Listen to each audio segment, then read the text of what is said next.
Hey Mark, you ready for this game tonight? Yeah, I'm excited, man. Cupsy, what are you doing over there? Don't worry, boys. Was just on AztecSafety.com, took a fire extinguisher safety course. Paul, I'm putting out the fires from now on. Woo!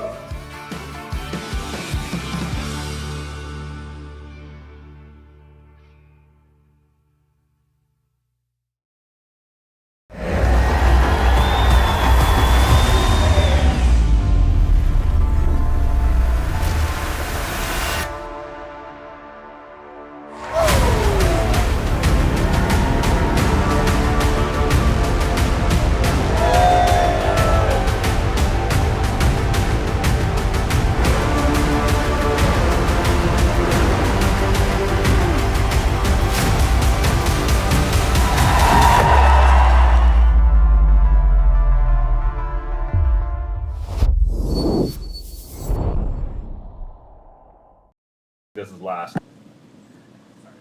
A very pleasant good day and welcome to the Martensville Curling Club. It's playoff time here on Sunday.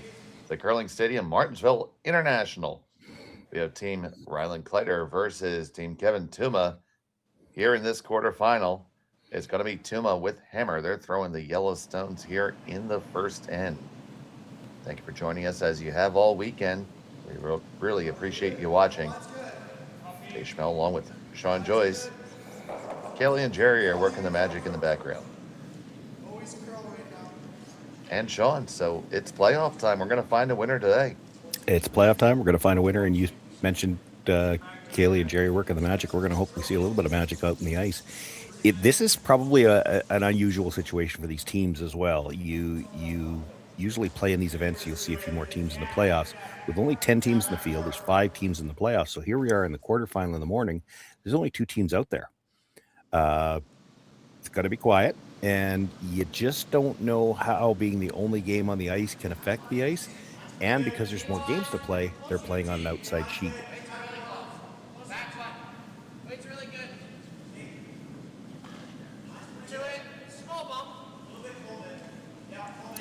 Yeah, getting right after it here, though, in the first end. So, Team Tuma.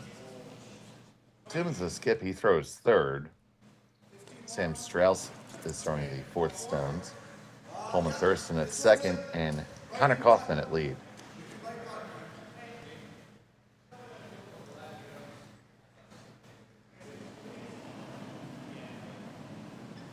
Friends with Connor on Facebook, and one of the things that always seems to come up on his feed is what's broken on his car this week. I've said this before when we had Kevin Tuma on. He needs to get an updated picture for his curling zone profile because he looks like he's about 12. You're going to get me to go look now. Oh, the hat looks like it's 3 sizes too big for him.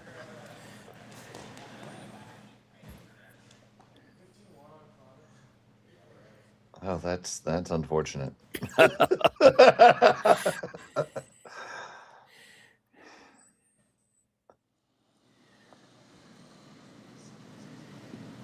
I feel like it's not a current picture. Yeah, it's quite possibly not a current picture. I will concur with that.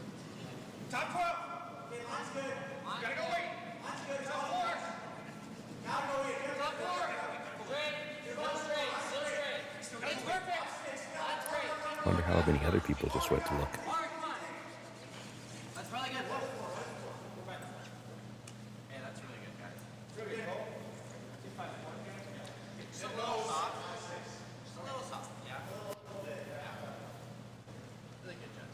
Well, it's set up in the house looking better for Tuma right now. We saw a couple of draws come deep already. A little bit different setup here in that Hammer was predetermined by the record. So Tuma had a Hammer guaranteed here in the first end, and we were watching the practice, saw a lot more takeouts thrown in the practice session than you normally would. Yet they're going right after it here to start the game.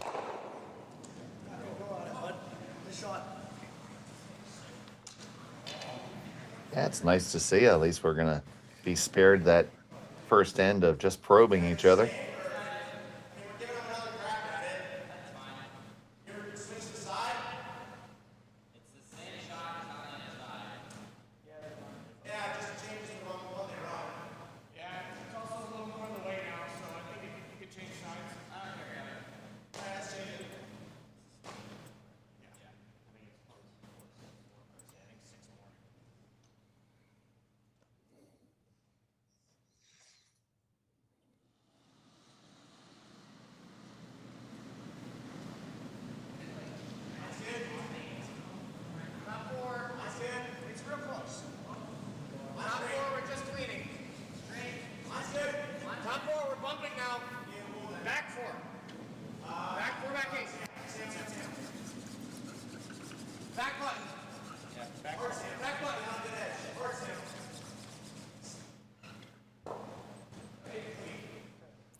maybe a little deeper than what they had in mind. There's, pretty good chance if you make contact on the run back now, you're moving both of them.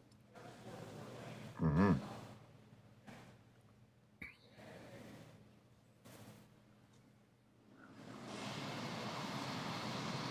Josh Matter's so good at these.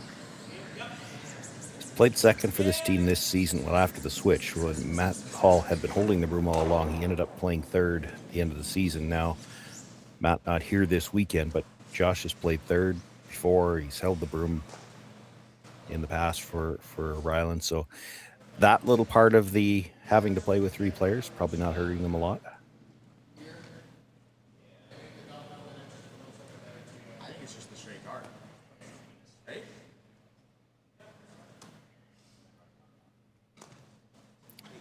Tuma with last rock here in the first inning probably doesn't love throwing a center guard. Yeah, but what else are you going to throw? Well, it would be tempting, I would think, to come in, tap the one that was just thrown and roll over. You're staggered the wrong way. You're never going to get towards that red stone the way it sits. And this team, Tuma, has seen some changes. Originally, the skipper was Chase Sinnott. He stepped away.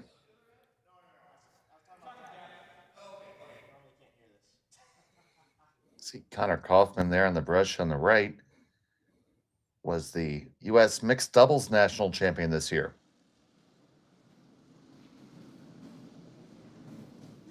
Knocking off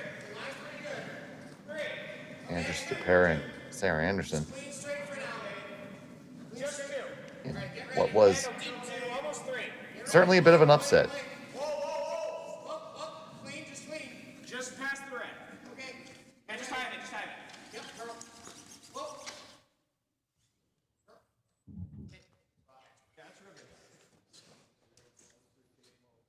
That looks like it does the job. It does, yep. You want to hear more of this? I think so. Okay, because it was. At least the stone coming back is yellow. Right there? Yeah, I think so. Okay, I agree.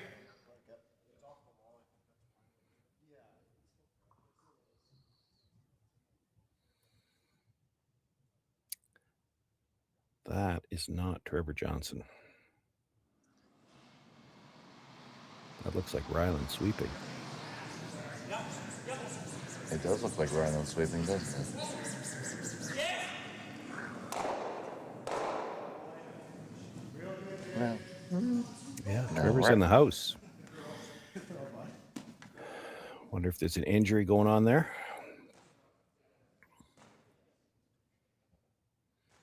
You think? I think that Trevor just skated back. No, Trevor's in the house skipping the game. So that's what I'm wondering. Did he hurt himself somewhere through the course of the weekend? He's still throwing, but he's not able to brush. Very possible, and especially playing three-handed, you're doing a lot of those jumps from one side to the other, and it's not the most natural motion in the world.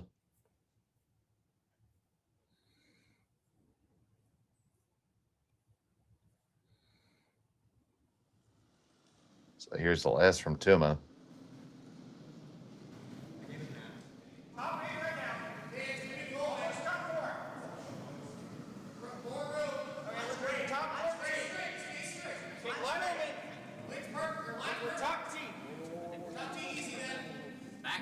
Just top T. Don't have a lot of room to work. We're above the T. Get this one into the top of the 4 foot. Life shot and third. Sandwich click. I'm a little high, it's okay. Yeah.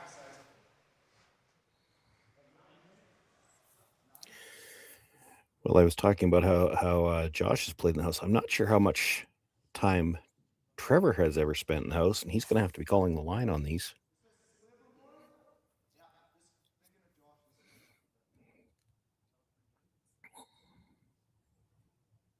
I talked about what's wrong with Connor's car, and turns out it was a timing chain this last week.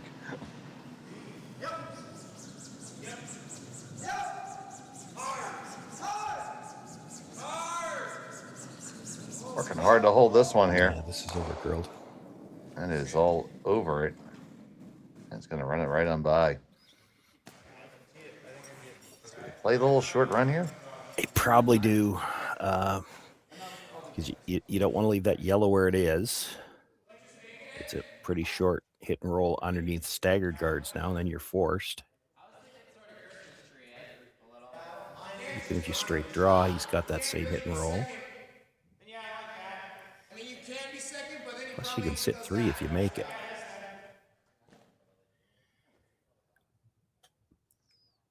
So Sam Strauss has his mind made up.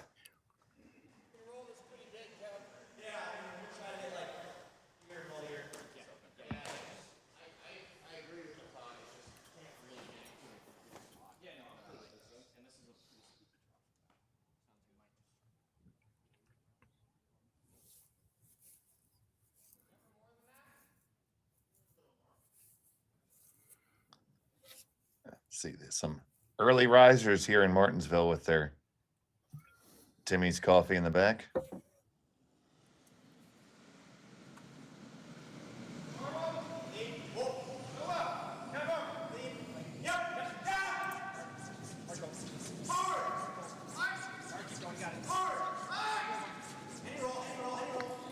Thurston works hard to hold this one. They hold it well enough. Yeah, made the run, didn't really roll away and make the shot any harder.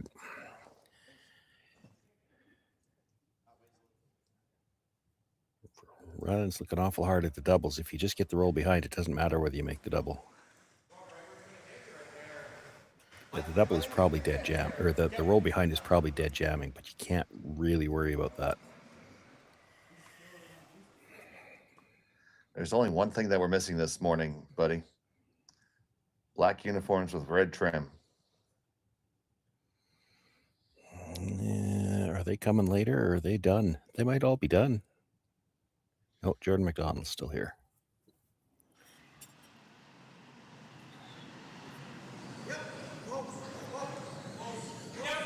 Yeah, this looks like he's more interested in trying to get the triple. And he did. That works. That does not suck.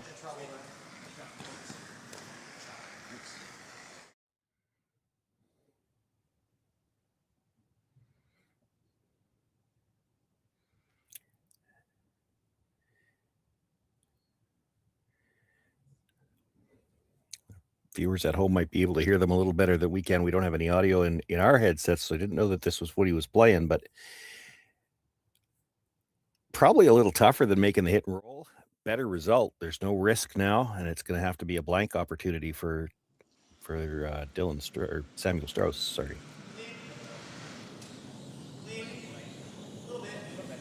So Strauss on the blank.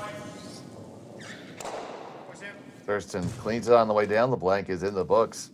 Team Tuma will have hammer in 2 when we come back on Curling Stadium.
Aztec Safety is #1 for online safety training. Aztec Safety is the proud sponsor of the Aztec Safety Challenge, the #1 event on the World Curling Tour.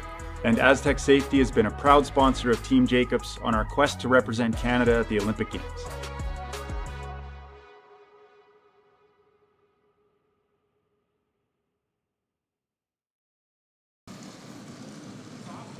Welcome back to Martensville was a blank end in the opener. Tuma and the Americans have hammer here in the quarterfinals of the Curling Stadium Martensville International. And that was a huge triple by Rylan Kleiter to get out of that end.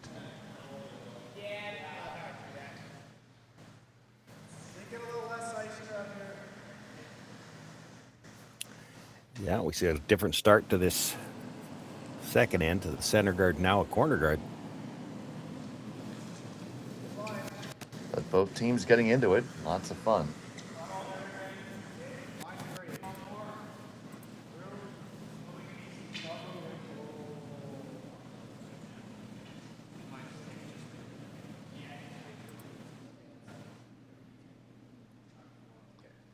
This is just a hair heavy. Ends up back mustache. It's back T. Theirs was 4-3.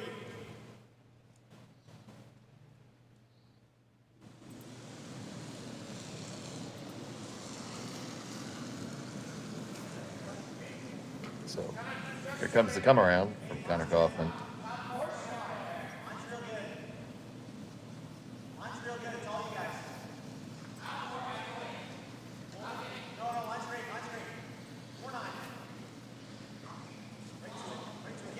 This also has plenty of weight.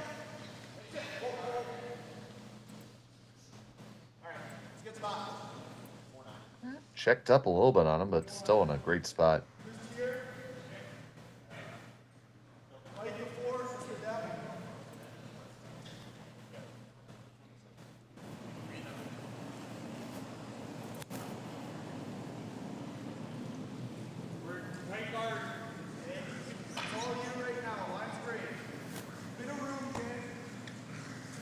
Trevor Johnson with the delivery. Team Kleiter playing three-handed. Matt Hall not with the team. And with a slightly different lineup than normal, and I'm trying to sneak peeks back. So their last round robin game they played in this configuration too, with Trevor in the house. We did one of their games earlier on, and Rylan was still in the house.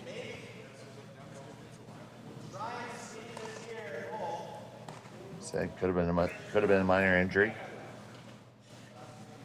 Well, hopefully it's minor. If it is, can't speculate. We don't know. He could have been nursing something the whole time too, because early on in the event, when we did their game, he was wearing a hoodie instead of their normal uniform, and you just wonder now. Again, I'm only speculating, but you just wonder, did he have a little bit of an injury that he's been trying to keep warm? Don't know.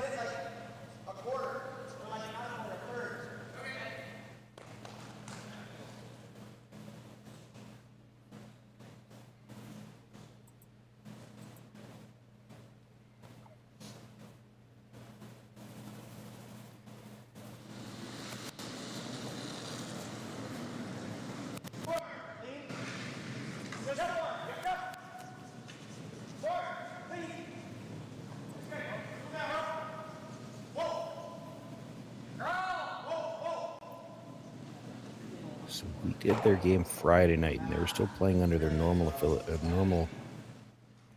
Yeah, I am going to find out when this happened, but maybe not why.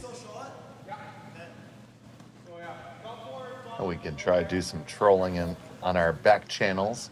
Put our crack research team on it.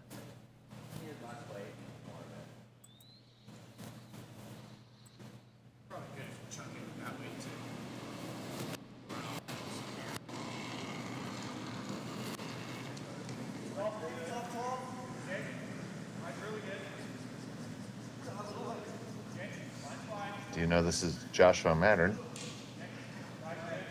on the delivery?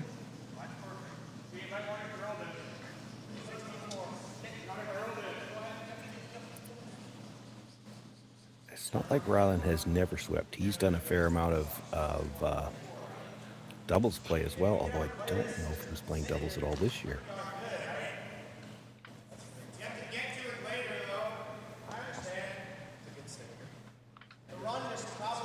Do you even sweep, bro?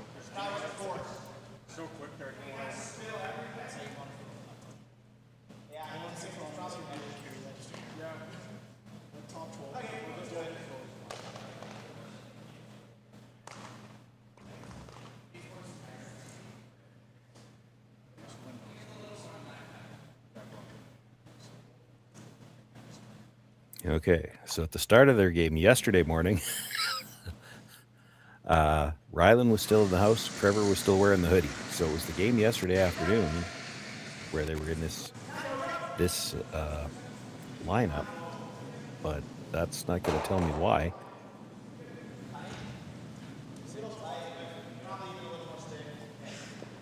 So everyone, you can tear down the roadblocks. Mystery somewhat solved. Well, somewhat, but it does make me wonder if he was nursing something coming in, because he's wearing the hoodie in the 3 games where he was sweeping, and now that he doesn't have to sweep, he's wearing the regular jacket.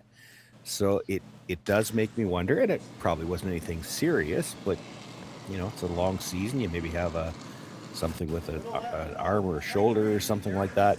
Could even be back, I suppose. Well, you wouldn't think so at that age. At my age, I could hurt my back sleeping wrong. But Oh, good. yeah, You made the old joke before I did. But he played those first 3 games where he was brushing, played them with a hoodie, and now that he's standing in the house where he presumably should be colder because he's not sweeping at all, he's down to the regular jacket. So it just makes me wonder if he was wearing the hoodie just to keep something a little bit warm.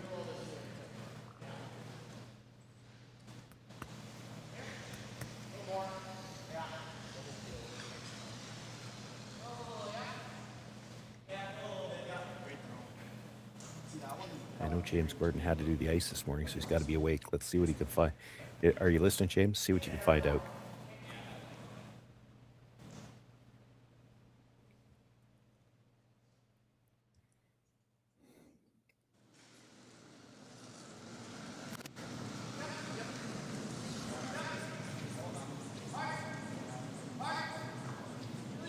Good amount of pace in this stone from Kevin Tuma. Just gets the one off the top.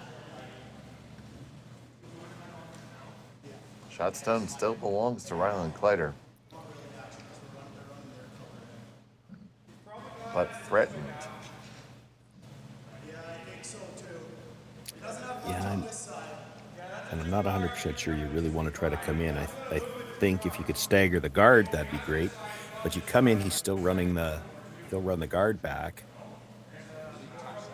And you don't want to give him a shot where he could run the guard back, maybe kill the yellow, or pardon me, kill the red at the back of the button, and leave the run back stone in the rings.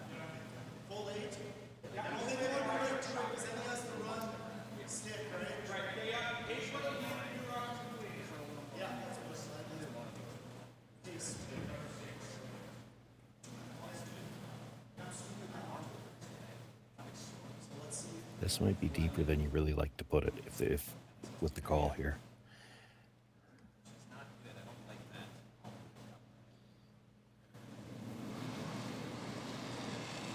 So Josh Mattern.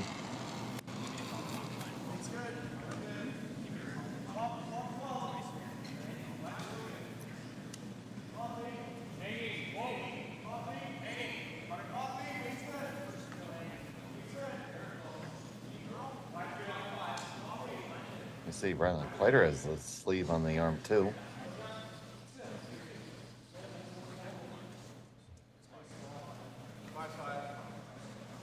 Yeah, those aren't necessarily indicative of an injury. There are a lot of players nowadays that, they're far more conscious of the physical issues than my generation was. We never thought about that fact, but it's one of the things I've been through it with some of the trainers nowadays. This is towards the end of my career, and that was like 12 years ago. Because we do everything out of balance. So most brushers tend to brush with the same arm down, and now you'll see a number of players using those compression sleeves on their straight arm, the one that's on the lower part of the handle, because we're recognizing that we're not using our body in balance. And if you don't do some things for that, I can attest that later in life you pay for it every morning.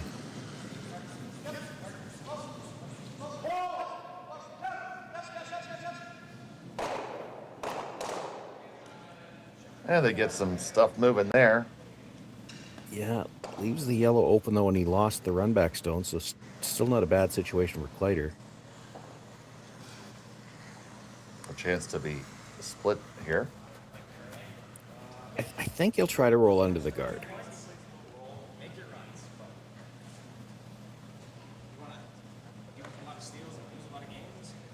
just can't roll. You don't dare stick a piece out past the guard. That would leave a double, and then he's out of the end.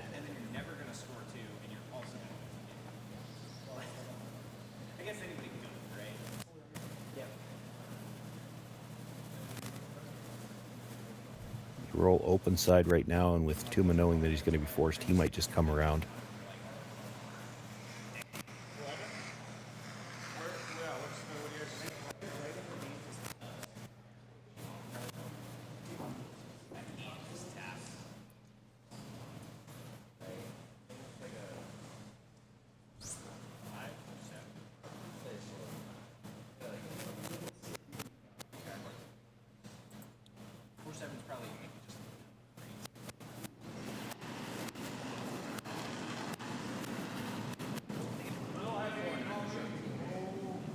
First of 2 on the way from Rylan Kleiter.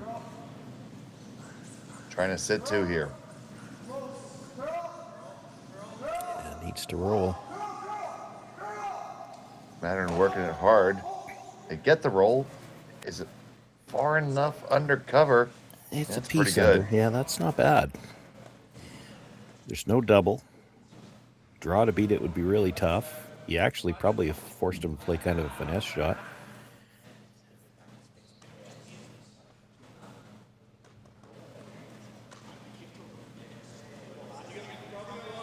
Try to dig it and tap it back just a little bit. I think that's all you got. You know, it's actually rolled to a pretty good spot because you roll 6 inches further, he probably plays a corner freeze on it. Well, you corner freeze to it now where you're shot, it's pretty easy to get it out. So you probably have to move it.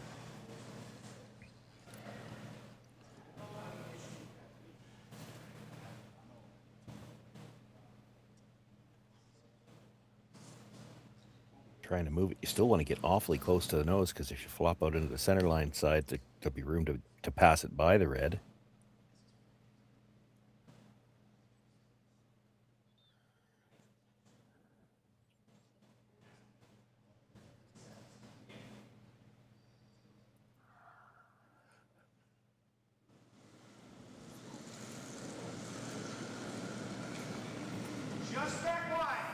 So here's Sam Strauss.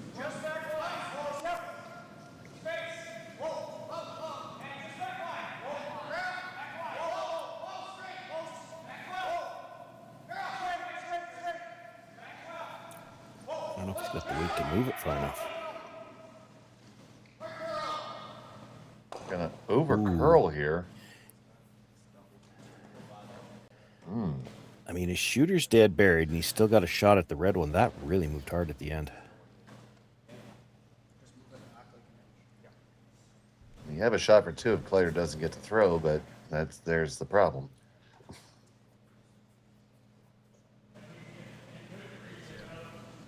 Well, and you might have a shot even if he does get to throw. Like, he's probably got to play the corner freeze, I think, because Strauss could come through that port on the outturn side, get to the yellow one, and push it onto the red. Right, that was what I was looking at first. So I don't think you can't guard. You can't take both shots away. He's got shots on the in-turn and the out-turn. You get to the corner freeze, that little push is only for 1. Boy, that's tough. He's talking about trying to move the yellow, but look at where it ended up. It's over buried from this side. Well, he did just see how far that stone finished.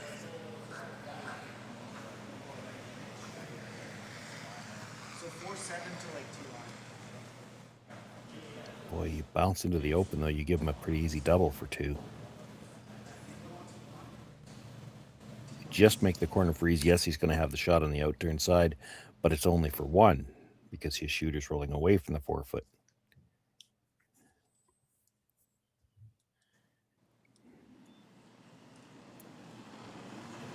Last stone on the end for Kleiter.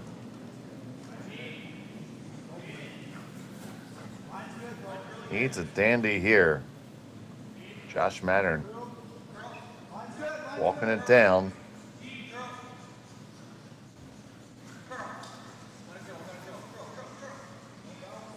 Trying to carve it over. Gonna move it a little bit. They lie too, and my question is, did he move it enough? I think he's okay. It didn't quite roll into the open. There is still the run back for 2, though. Oh, for sure.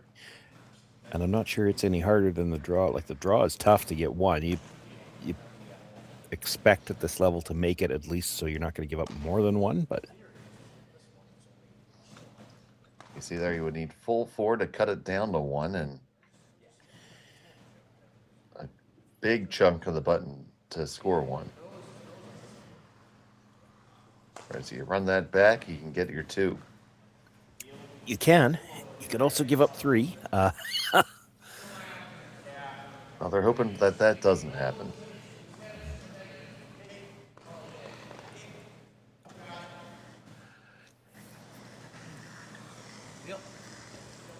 This is actually probably the easiest shot to score, too. This is, as odd as it may sound to see there, to say this looks easier than to draw to what he can see of the button. So Tuma has the broom down. Sam Strauss looking for the long run back for 2. Final stone the second. Well, he was not narrow. This is way out there, and I don't think they're going to be able to walk this over. They cannot. It's a steal of 2 for Rylan Kleiter. They have the advantage.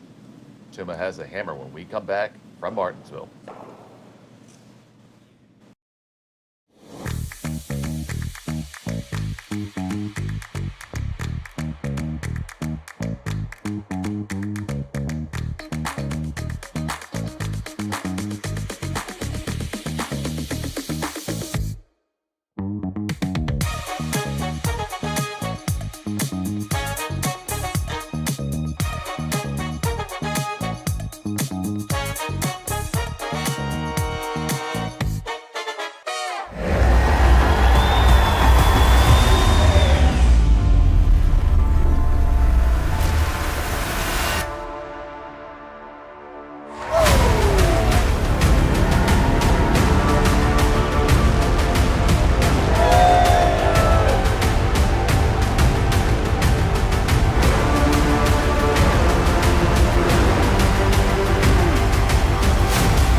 Aztec Safety is #1 for online safety training.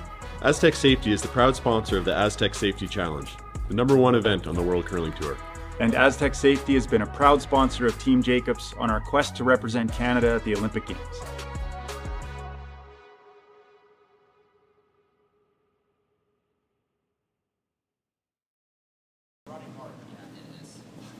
Welcome back to Martensville. Kleiter with 2 stolen points in the second end. Leaves Tuma with the hammer, corner guard up. Yeah, I don't think that first corner guard was called. Seems unlikely that Kleiter wanted it over there. Yeah, it's a relatively odd place to put a stone without hammer.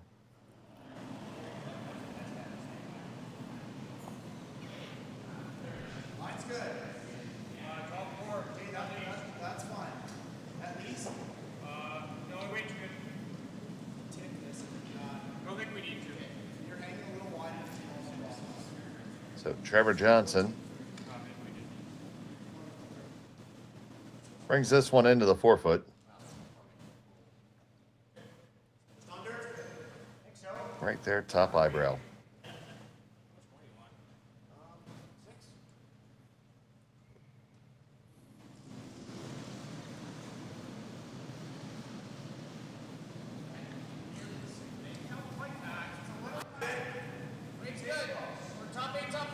With that first one ending up well over to the corner. That was while we were still in the break, so we don't know what happened there. I'm going to assume it must have picked. But it's a lot easier for Tuma to make a decision, well, we're just going to ignore that stone in the 4-foot, try to come around the corner. But you got to make it. That's okay. Hanging on at the back 12-foot is okay. Did come out far enough they can be chased. It did, but I mean, anytime, this is my own personal view on it, when you start coming around these corner guards, if anything, you want to overcurl. Yes, they can make a play on it, but they're going to have to roll out a play, and then you get another chance. You don't want to leave it on the center line side, part way open. Then they hit and roll to the middle, and they start to pile rocks up in the middle where you maybe have to deal with them. And they do clip that one out.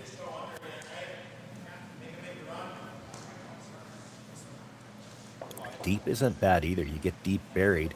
Like, if they're playing a freeze, you've got last rock here. If you can get them to play a freeze around the corner, you're happy with that. It means you've got stuff to work with for the rest of the end.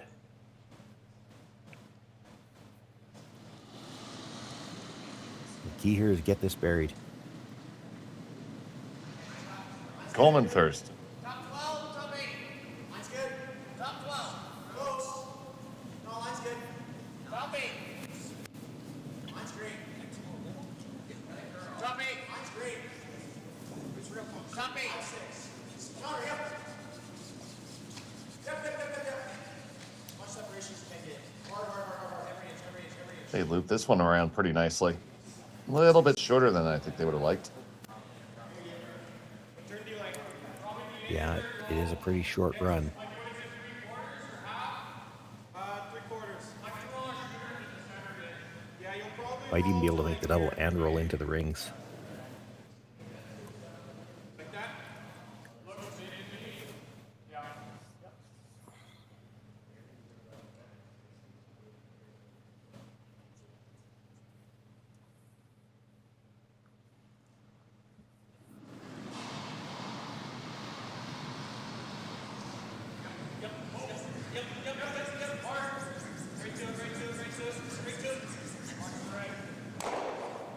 Ooh, Oh, they just get the top one. Commentator's curse strikes again. And they do hang on. I'm not going to mean too much, though. Well, it probably means we're not looking at any chance for a blank here. I mean, we're early in the end, but you're not likely to ever get a chance to go after that stone.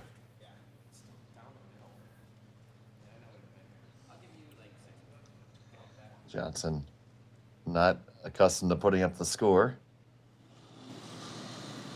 Forgot to hang the blank first.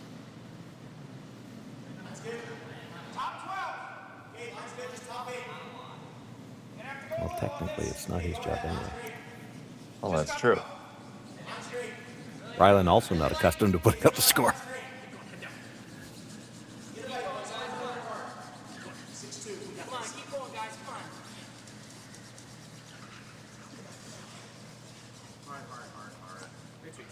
The guy who usually puts up the scores for this team isn't here this weekend, and they maybe didn't discuss who was going to do it in his absence. Matters who's third here for sure. I'm thinking it's yellow.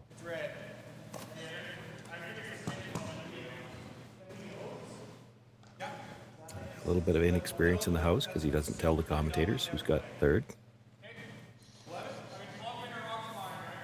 He's supposed to point. I know, it's very inconsiderate.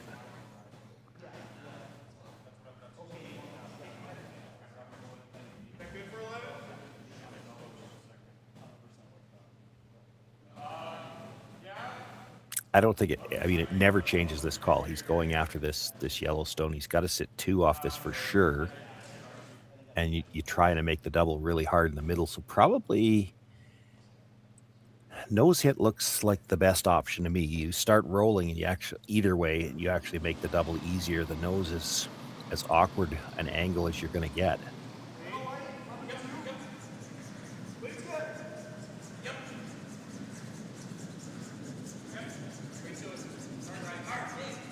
I They think got that nose. we'll see. Left the double.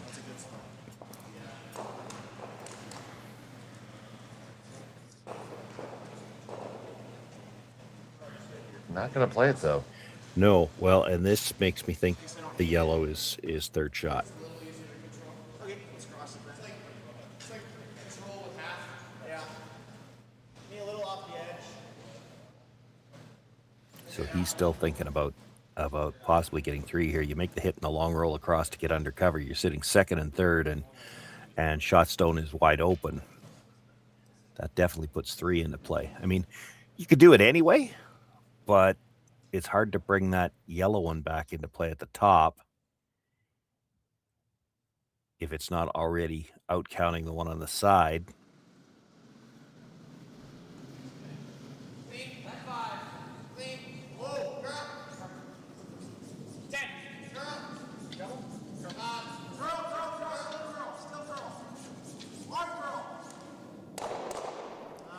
That was not what they were trying to do.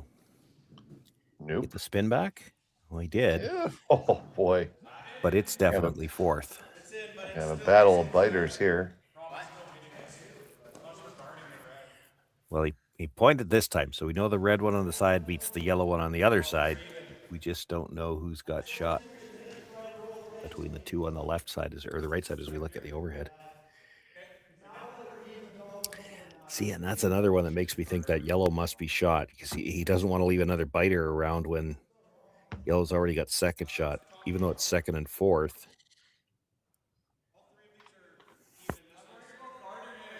Yeah, you might not have any other choices. The house isn't set up well for them to play a draw anywhere. Gonna draw back 8 and split it that way, or? Well, yeah, but that leaves a double. He's looking at possibly throwing a guard. That's tough. Yeah, I think you probably got to hit this. A guard is scary to me. Yeah, well, the problem with this hit, like he's eliminating a yellow stone, but how do you not leave a double off this one? Whether you roll or not. Like if hit and stay right there, there is a double. If you roll anywhere towards the middle, there's still a double, maybe a different double, but that's the problem. Is you're going to have to leave a double here, but I don't see what else you do. You don't want to ignore a yellow stone. So Kleiter holding this one out there. Make the hit. It does roll.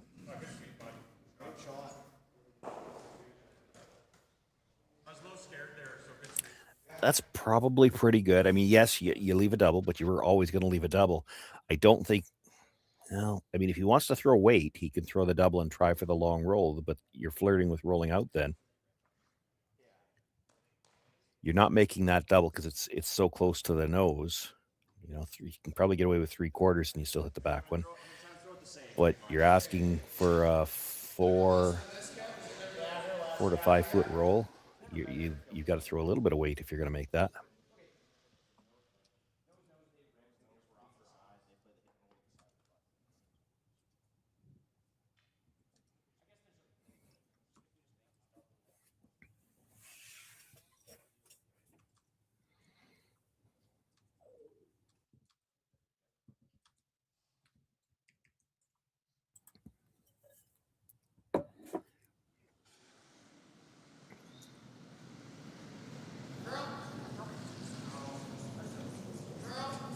Sweeping for curl early right away again. Now back the other way. 1-2. Gonna lose a shooter though. Did not want to do that. Might just be popping those a little bit. Well, now this looks like they think the red is shot rock. Yeah. Want to be though, like fighting before, right? I think you're middle 8 for ice. Right. Yeah. That was Kevin. It was Sam who popped it last end. Well, Kevin did it on both of his shots this end. Well. He hit both of them on the outside, trying to hit the other side of the rock.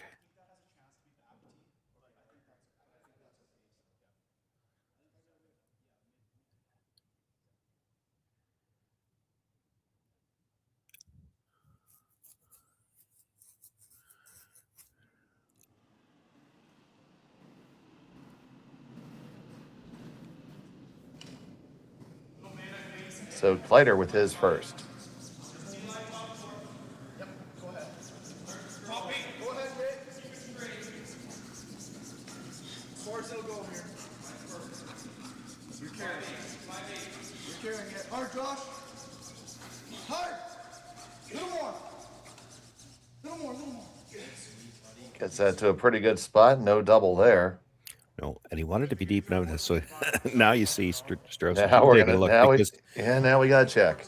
well, they've played a number of shots this end that it made it look like they thought the yellow was shot, but that shot screams that Kleiter is sure it's red. I might as well make sure the stick's on the ice already.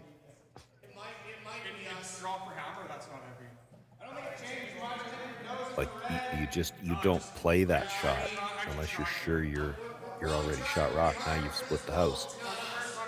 Critical that they got it back as far as they did too, not just so that they don't leave the double, but now if Strauss makes the hit and roll across to where he's buried, he's going to be at the tee line, and they can follow it down and maybe take the end away that way. Now, of course, this event being in Martensville, Saskatchewan, and with Kleiter being a much more local team, you think maybe they know something about where the pinhole is? Well, it's a possibility. They have played for sure in this building before.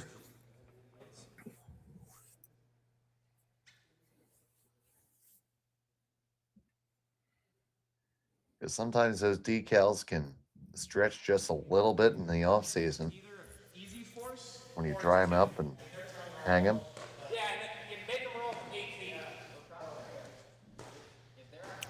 Yeah, there's no scenario where I want to roll away. Here's a look at it. I could make a case for Strauss if he wants to nose, and then maybe he's got a double on the last one. My goodness, that is so close. Don't know if you could put a piece of paper,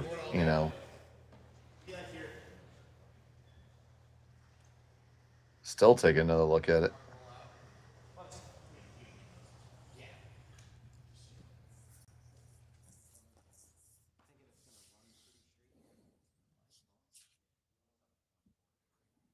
Now, if we measure, we're going to get to see if they remember how to move the feet on the measuring device in. I'm always more interested if they remember how to get their head out of the way of the camera, but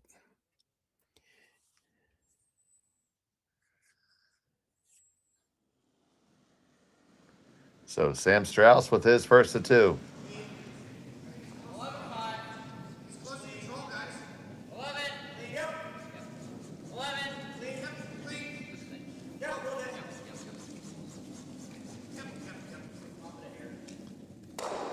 He makes a hit. He makes a stick.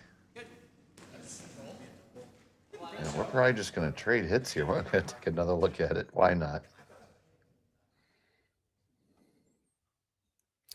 this could be a case if it's gone back to, okay, are we trusting Trevor Johnson to decide who was shot? Because we don't usually let him look at these things. He's the lead.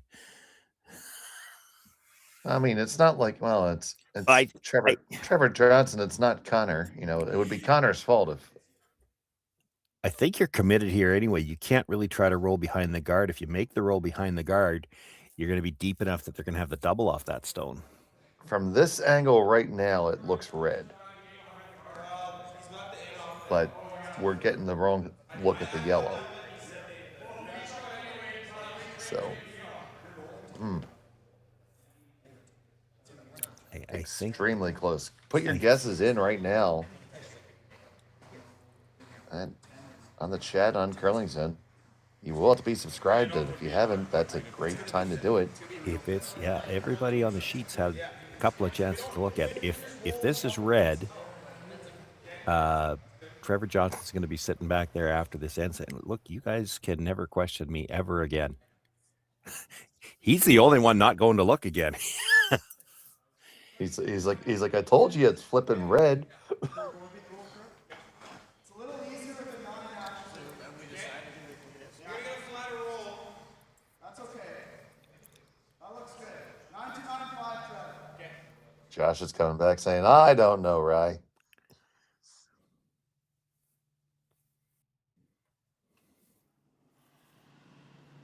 But just got to make this hit, stick, and lie. At least one, we'll know that much.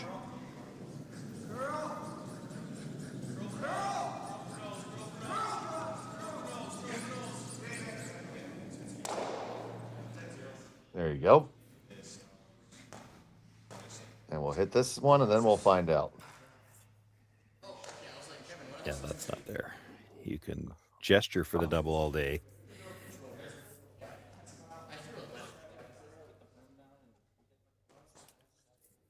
I don't even think a certain player with a shiny head would try that one. No, it doesn't go.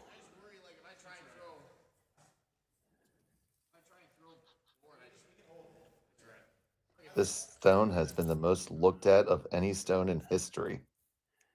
Trevor Johnson finally took another look at it, and I think it was just to say, I don't know what you guys keep looking at this for. it's red all day. All day.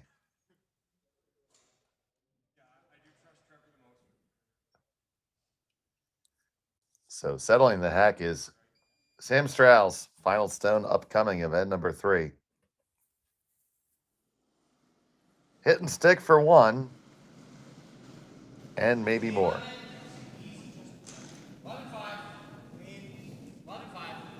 Kaufman has the broom down.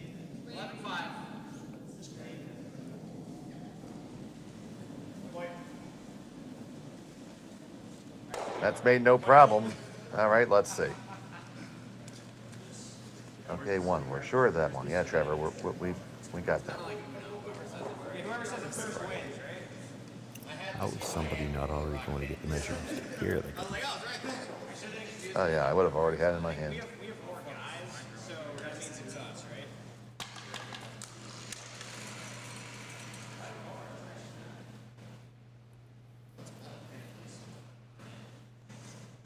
Oh, they got the big long one here.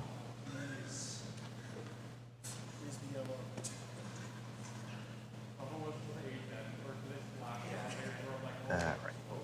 Get a good look at this here. Keep your head out of the way. If it's not, though, you're going to be even more pissed. I was all right. Okay. 1 and a skosh.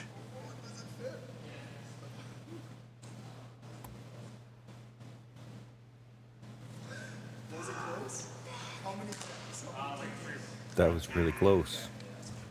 and nobody's going to point. I think they're going around again. No, they're not. Nice, dude. So something occurred, and we'll find out what it was after this.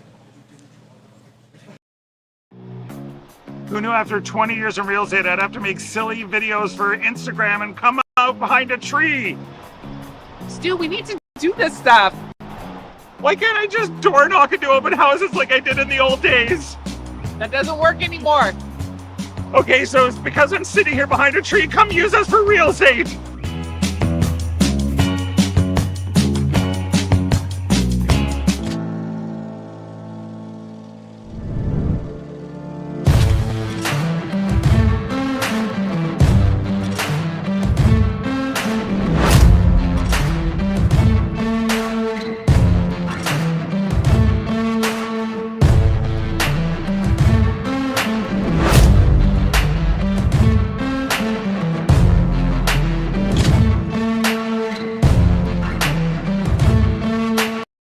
All right, real talk for a second.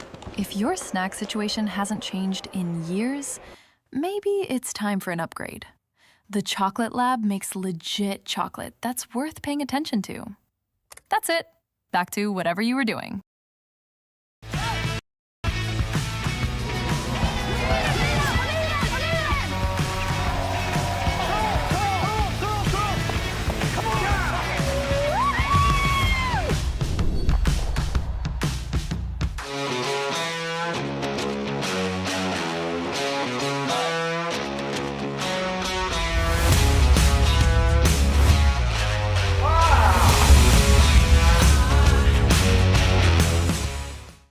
And they were still playing in this. And welcome back to Martensville. It was a score for yellow. It was a score of at least 1. Eventually we'll find out what the result of that measure was. Send these guys to remedial training on how to signal the commentators.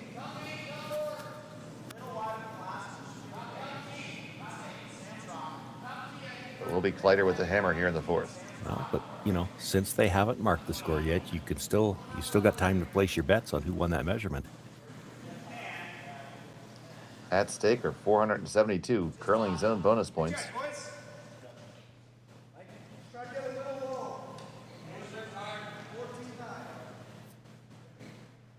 Were green stamps ever a thing in Canada, Sean? Not, I don't believe so. We're familiar Okay. with the expression because, of course, U.S. television is a thing here in Canada.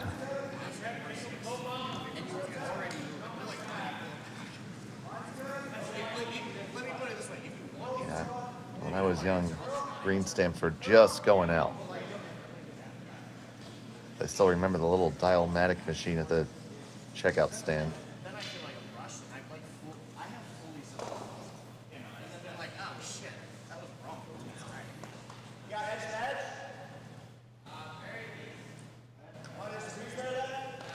We got a couple offset guards here. We have Team Tuma just behind the nose.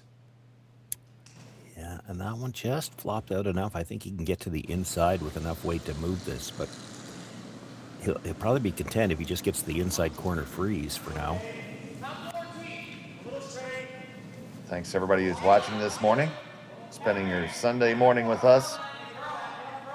Why don't you give that stream a like, a little thumbs up if you haven't subscribed yet. Appreciate it if you do so. We have a lot of content the year round.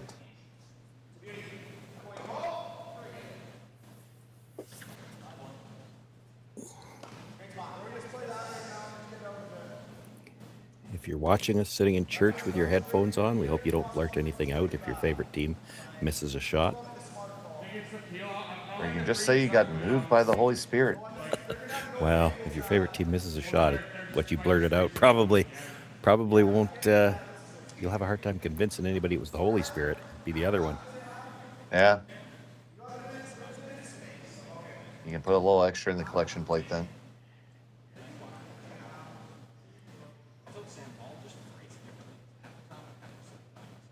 And it was just one. It was just one, so Trevor Johnson vindicated. Eagle Eye Trevor Johnson. I don't know what you guys. I didn't even think it looked close enough to measure. I don't know what you guys were talking about. Whereas everybody else on the sheet was obsessed over it, Trevor's like, I got this, guys. It's red. It's red all day. What are you guys talking about?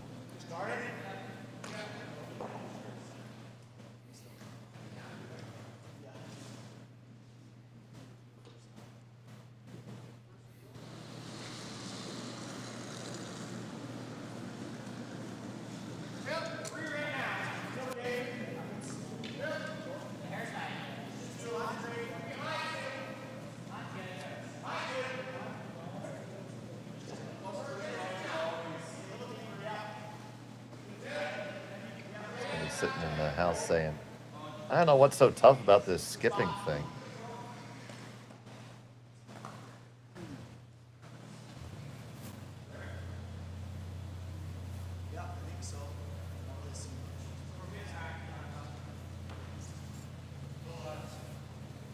Just gonna rip this guard out.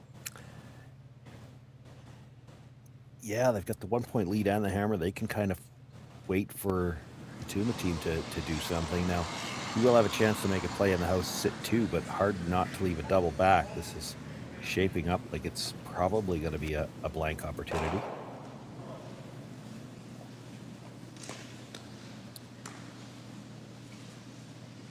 One more guard. At least.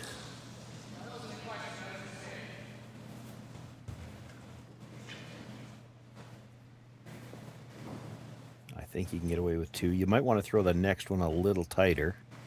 Like this one, he could still go halfway because I don't think there's any chance the Kleiter team's coming around on you. And they're not going open side because it's hard to get second shot and not leave a double.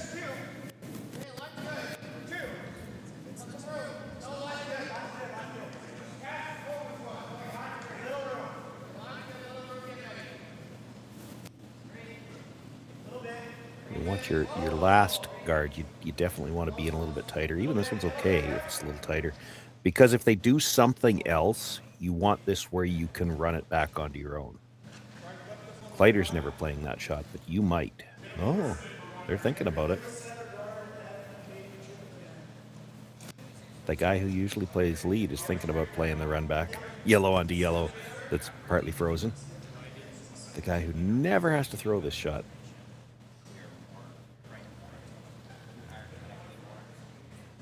He says, trust me, guys. Who was shot last end? Like, I know what I'm doing here. Yeah, you know, it's... It's the best result. Even if you jam it, as long as you spin it well out of the center line area, you shouldn't be in any real danger. I don't see the problem, boys. Just go make it. The peel's okay, too. Yeah, that did look like they maybe just played it as the straight peel.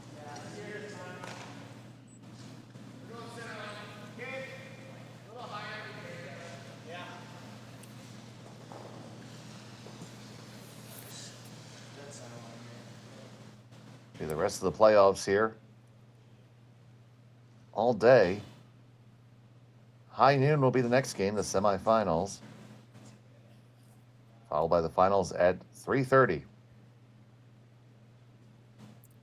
Sean and I will have one of the semis. Jay and Jimmer will have the other one. So get that extra device ready. And possibly a third device if you want to watch that other minor tournament.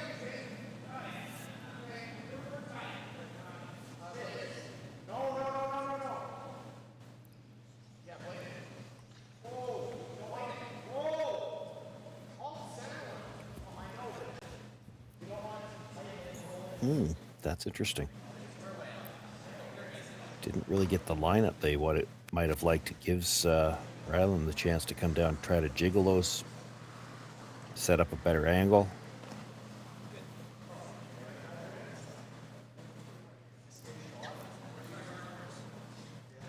Get to the tap, you move the red one back a little bit, it's still going to be shot rock, but now the red-yellow angle at the top should go past it.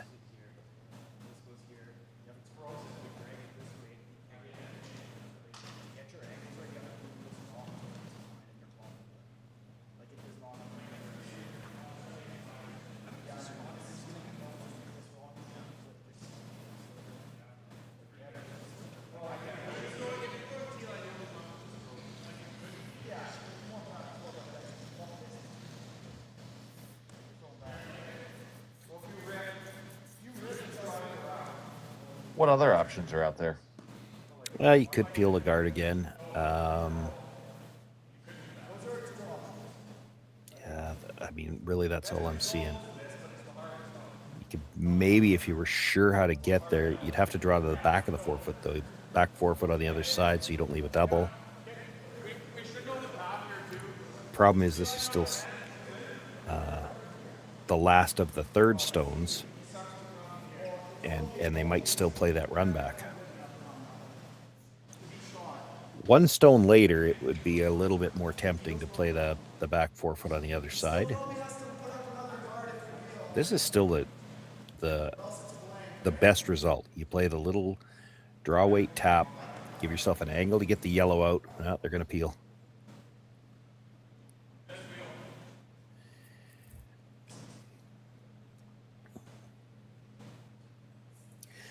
You know, as a skip myself for a long time, this is it might be one of those situations where you want to play the aggressive shot as the guy in the house, but if the guy at the other end isn't sold, nope, we're just peeling the guard then.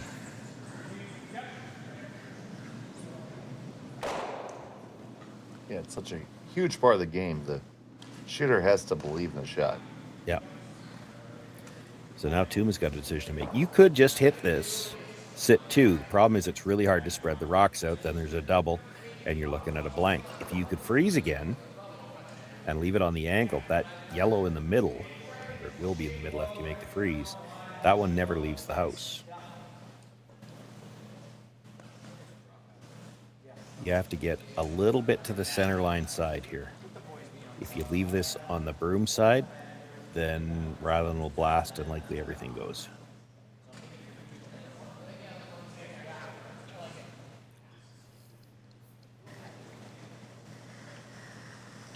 So this is where you make this freeze. Now Rylan probably draws to the back forefoot on the other side. and you have a decision to make.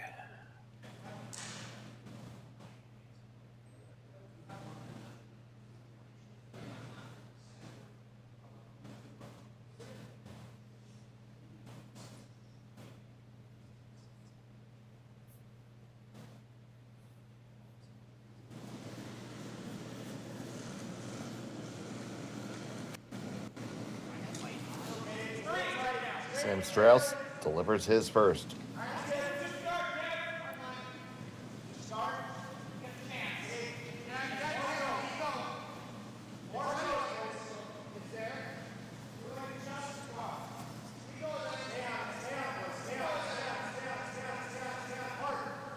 They got to keep this one moving. Kaufman and Thurston. Line's pretty good.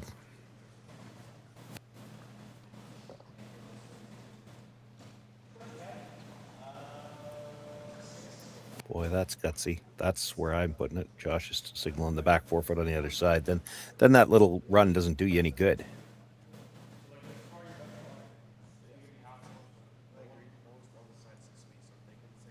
And if you're at the back 4 foot, by the time you hit and roll over behind everything, you're not shot rock anymore.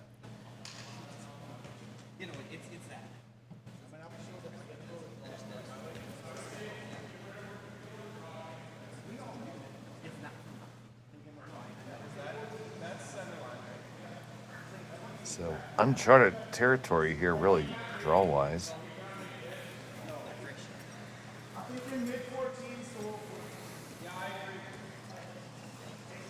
Needs to be probably just about full 4.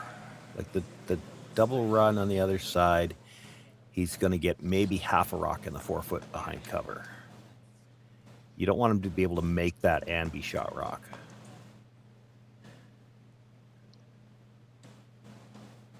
We got to get James to get the white tag off that natural gas line. If we're worrying about getting James to do things, he needs to get my telestrator. That's right, the telestrator. Yes, indeed. Well,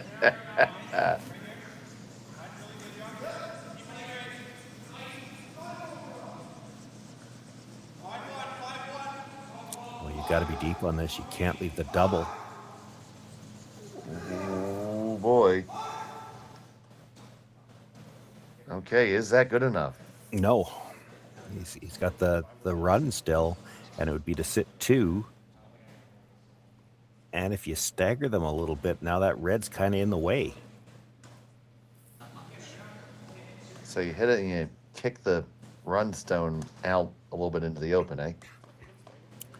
Not so much into the open, but underneath that red. So you can't even tap it. Like, it's pretty much a nose hit. Nose hit, you run yellow onto yellow. The second yellow clips the red, stays right there. It'll be underneath your shooter, and the other one should pop over a little bit. Doesn't have to get dead in behind that red, but if he gets, any piece in behind it, the tap's not an option. And Rylan will have to go wider to try to draw for 1.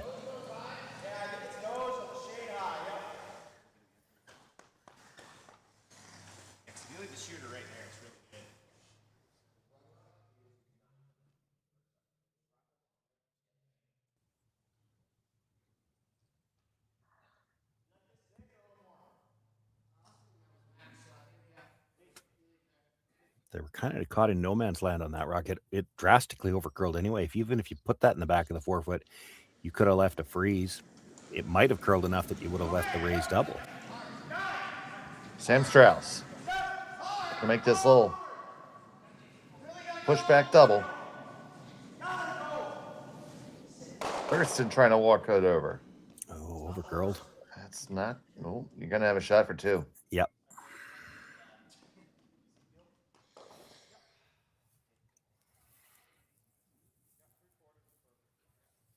And honestly could hit either rock first.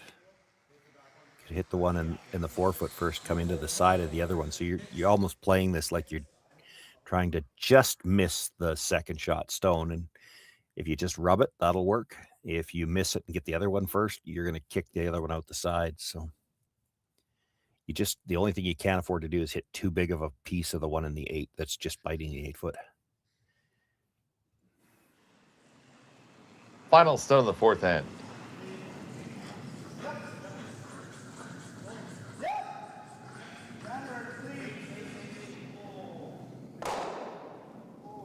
Bang, Ooh. bang. Good enough. No, it's good. Oh, no, it's skittered too far. My goodness. That's an unexpected turn of events. Yeah, you wouldn't have thought you could hit it thin enough to make the double and scoot that direction. He must have double clicked he must have hit. I'd have to see the replay, but he must have hit the one in the 8-foot first, hit the other one, and then hit the one in the 8-foot again. I would almost think to roll that direction. We'll take another look at that when we come back.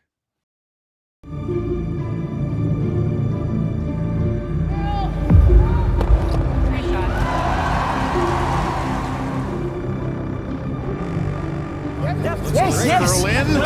Whoa, whoa, whoa, whoa, whoa, whoa. Oh boy. Really?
And welcome back to Martensville. It was a single point for Rylan Kleiter there. Take a 3-1 advantage over Kevin Tuma.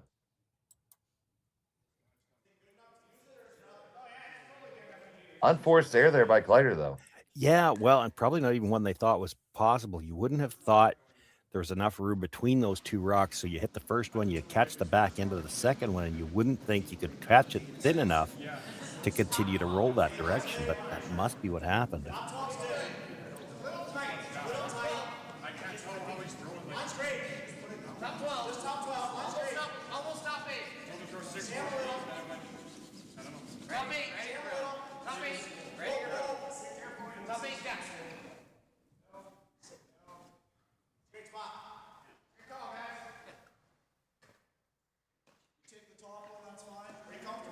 That one is a little bit overburied. They still think they can get there. I'm good with this too. Like, this is a great call. Like yeah. That's a great call too, but if you're comfortable playing this, that's good too. I'm fine with either. You know, I want you to be seeing this one to play it. So let's just play the draw. This is still just the fifth stone at the end, though, too, so that corner guard is still a free guard. You try chasing that one, there's a little bit of risk. You remove the guard, it goes back.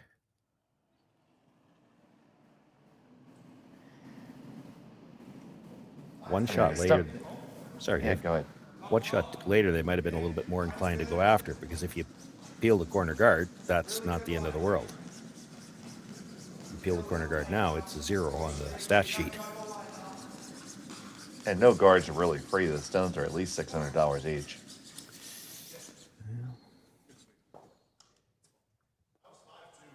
Speaking of which, these are new stones at Martensville this year.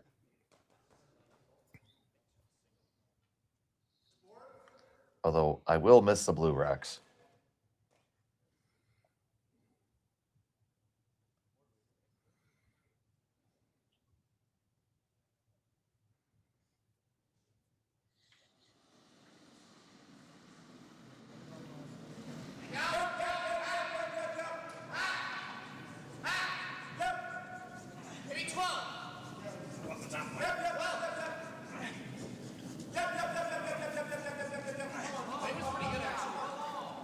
Big sweep by Connor. Not big enough. Not big enough indeed. Did open up the center line area. Everything in the center line area now is behind the T line, so that's something Tuma can work with. It's not the setup that the Kleiter team would like, but certainly looks like they got a chance to get the force. He doesn't like the corner guard. I mean, the setup's not good in the house.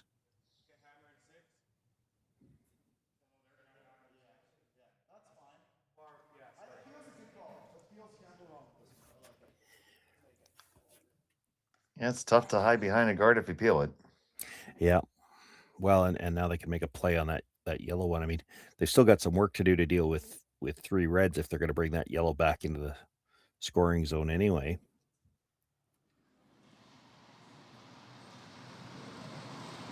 So the first on the way from Josh Mattern.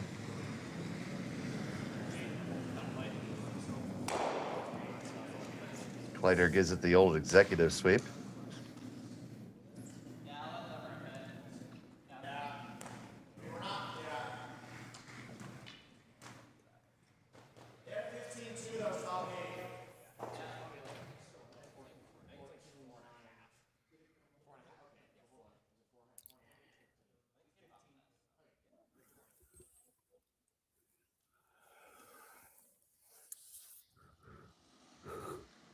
Cole Thurston. Gonna try to see if they can't build something up here. Well, yeah, and this is, partly about building something up. It's also partly that there's 3 reds they have to deal with. They're going to bring that other yellow back into play. If you just start hitting them, they're going to be able to hit yours back. So you try to make a freeze here, and basically you're hoping that Kleiter has to blast this out. You can get him to take care of some of these red rocks for you. That one comes a skosh heavy. Yeah, he's not, and over curls. They're not going to get rid of a red rock on this one for you.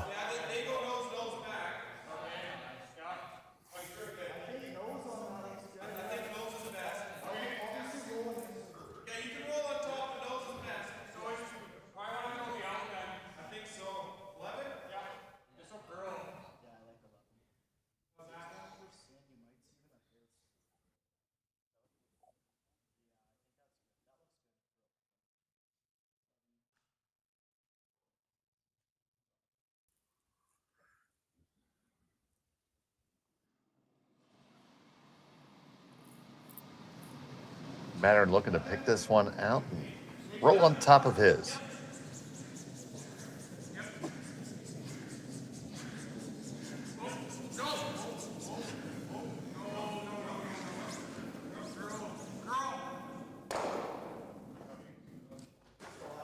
Pretty much exactly like that.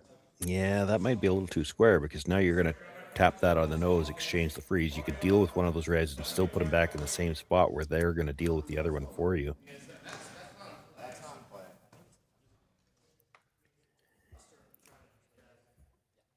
You need the dead nose hit here. They won't likely throw a lot of weight at this either because you don't want to roll off, not even to stagger them.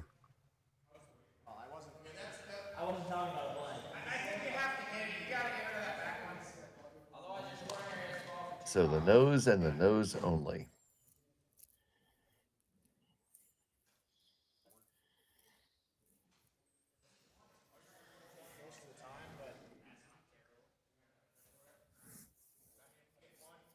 Now, we just said what you're going to want to throw, but just curious, you think you could drag that rock onto the one in the back if you...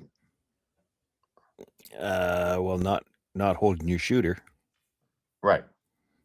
And even then, I'm not sure.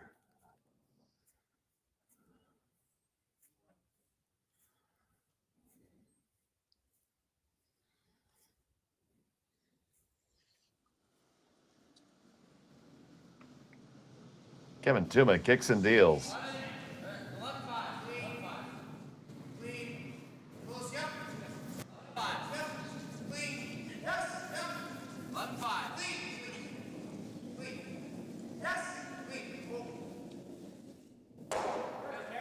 Right on the nose. It rolled a micron, but that's still pretty close. But, you know, this is what you needed to do. You force them to blast one of these out. Then you probably, where are we at? 3 stones left. You probably still freeze the one in the back 8. Let them blast again. And that's where this discussion is coming from. Kleiter knows what the schedule of the next couple of shots is going to be.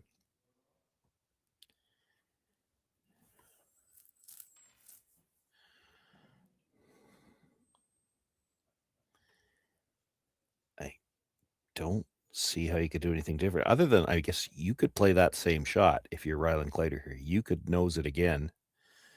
Yes, it would make the yellow shot rock, but he doesn't have much room to put a second one in. I think that might be what they're opting for. Do it again. Do the same thing. The blast is tough. I mean, they are well frozen. You don't get the yellow one all the way out, and this could turn into 3.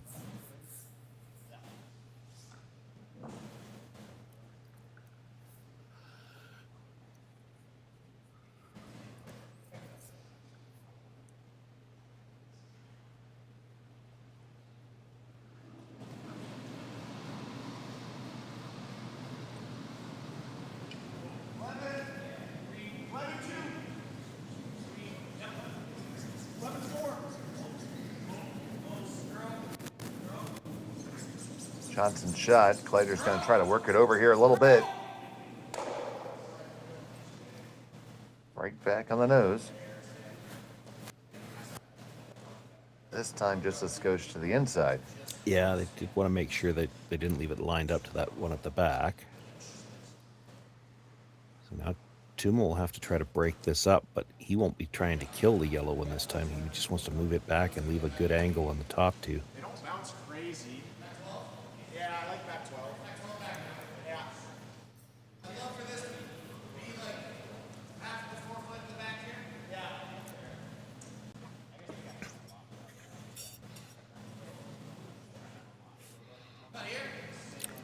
Probably has to move the yellow back far enough that he's not shot rock anymore, but he won't be too worried about that.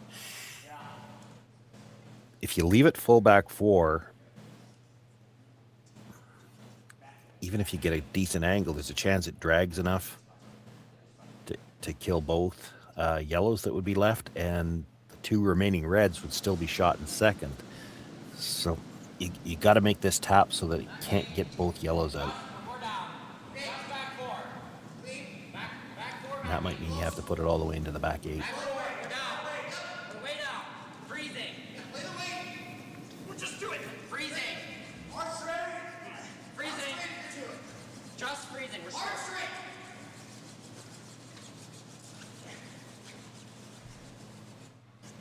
Kaufman and Thurston are going to put this right at the top of the 8.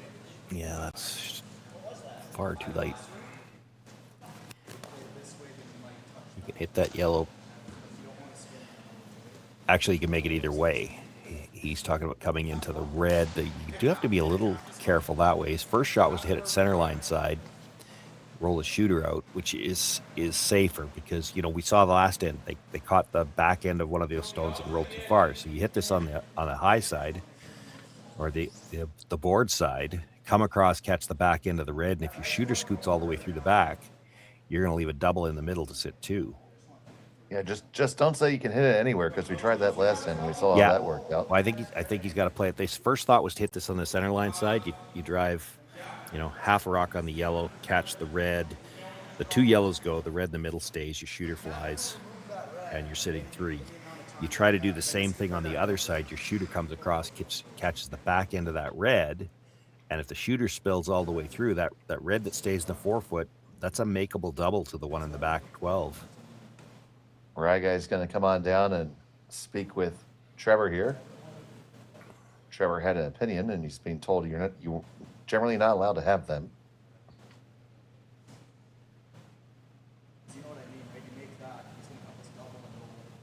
Although, I wouldn't want to say that that's a thing of the past a lot more. I mean, teams are far more open to feedback from the whole squad now.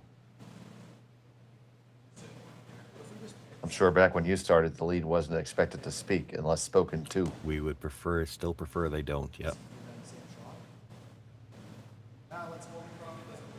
Okay, scoreboard says let's just play that. I should have a double at least if he makes it. I had a lead. The only time he ever spoke, and this was far more often than you might like to, it'd be when he'd ask, "Are you sure there's no way we can give up 3 doing this?"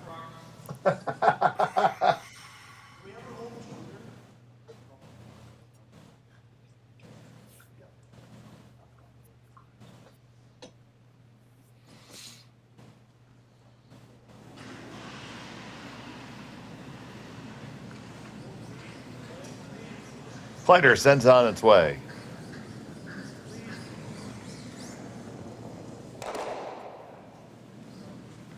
Two yellows go. The red stays. You probably have to try the double now, I think. You throw the double, try to scoot underneath the red.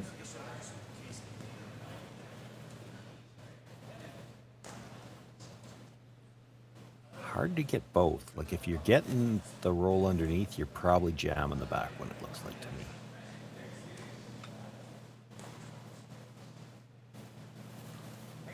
I think it's pretty close.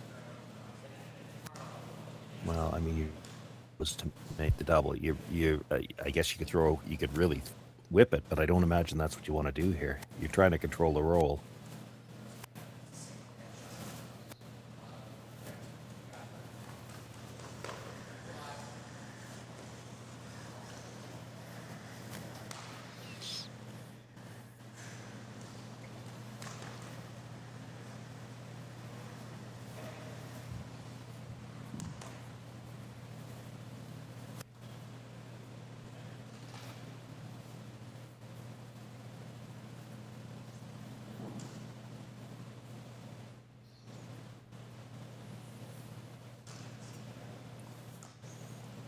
Big shot coming up here for Sam Strauss. Yeah, important to get the double because you're going to roll behind a red one. It's going to be a short run. Well, if you jam it back, he can afford to play that short run because he'll still be sitting 2 after he makes it. If you make the double at the back, he might have to try either the slash double on the it's open on the wide side or. First to 2. Got to get the roll first. Gonna get it. Click it out. Does it go far enough? Another shot stone. Second stone belongs to Kleiter.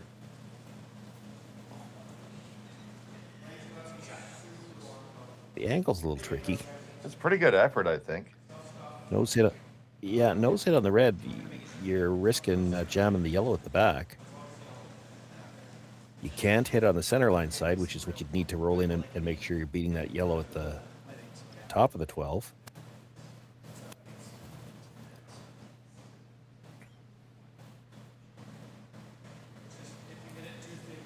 You make the run a little over the top, you're going to leave another double. Yeah, like that leaves another double. I think Rylan took a peek out there at the slash double on the yellows, which, I mean, you could try. It's risky.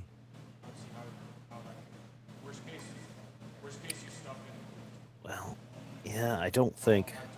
Where's my ruler? I need a ruler because I don't have a telestrator.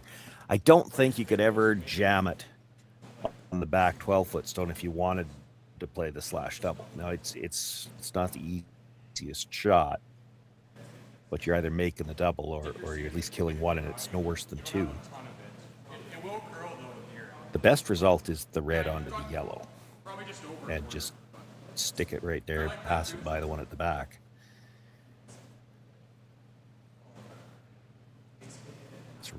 It's real easy to leave a double though, playing that. He's gonna play the slash.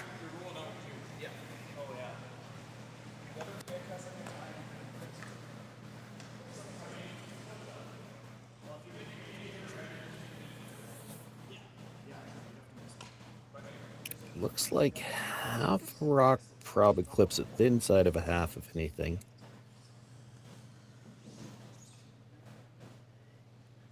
He's not going to be light on this. You'd have to be very unfortunate to jam it on there so solidly that it doesn't spin as well.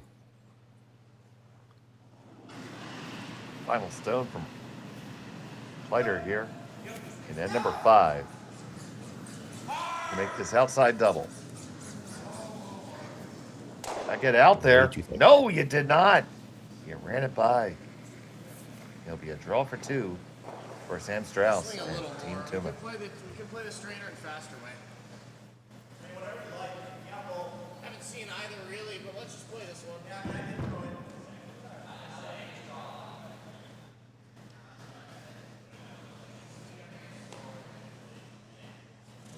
Just never got out to the broom there, Sean. No, it didn't look like it. They called the brush on right away, and I mean, it was fairly thin. Like no more than half, probably thin side of a half. I think he could have made it with a quarter. That's close to a jam, but again, they're so close together, and with the weight he's throwing, it probably still spins out the back. Regardless, now the draw for 2. Yeah, final stone of the 5th. Just basically needs the 8-foot. Sitting one already. Kaufman and Thurston marching it down.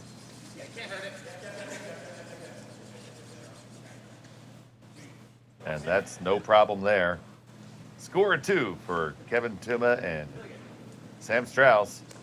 All tied up after 5. We'll be back to Martensville in just a moment on Curling Stadium. Developed over a decade in collaboration with the finest ice makers this side of the Atlantic, the Pebblehead PB5 is nothing short of a triumph of sophistication and craftsmanship. Weighing less than half its lumbering copper predecessors, yet boasting tenfold their durability, the PB5 delivers perfect, consistent ice, time after time. The PB5 by Pebbleheads.com, the apex of ice-making ingenuity for the roaring game of curling.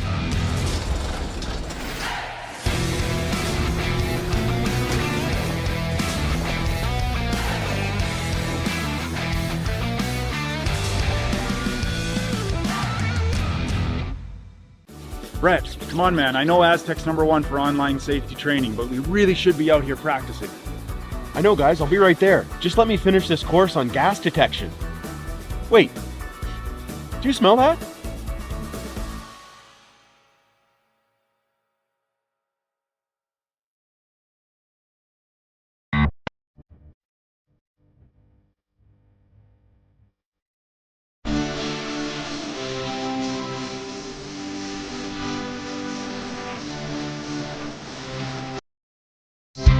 Installed in Las Vegas. And welcome back to Martensville. It's all tied up between Kevin Tuma and Rylan Kleiter. 3 apiece here in our quarterfinal matchup. Thank you so much for joining us here on Curling Stadium. Thrilled to have you here with us. We've been with you all weekend. We got 2 more games after this one. I'm Dave Schmel, joined by Sean Joyce, and Kaylee is making all the magic happen. Every bit of the magic.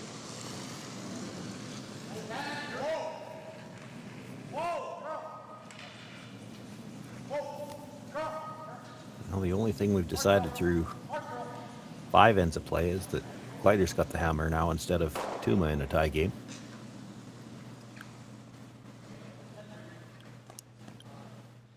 We all could have slept in. Well, you would have been awake anyway. Well, only because the dogs made me.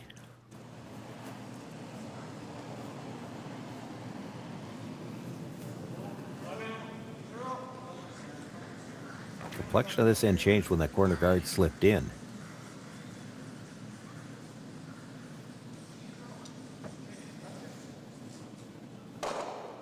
And right now, the way this end is starting probably favors Kevin Tuma. He'd be okay with a blank here. You get the blank here, and then you want to force the play a little bit more in the 7th end. You'd like to see somebody score a single. Rylan Kleiter, he's got that 2 hammer to 1 scenario. You'd love to get a chance to score here, but this end didn't start out so well. Unless you're willing to try coming around the center, which you might. It's not looking good for setting up a deuce here.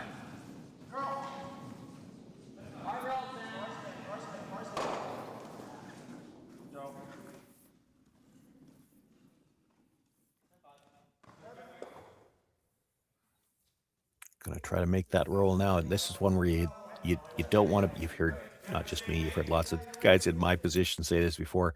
You don't want to roll this dead perfectly. We've seen a lot of good run backs in this game.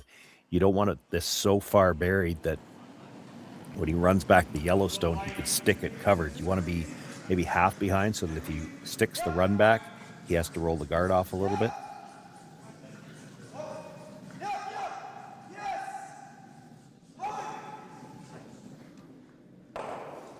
He would have liked to get the yellow out. He does. And he did.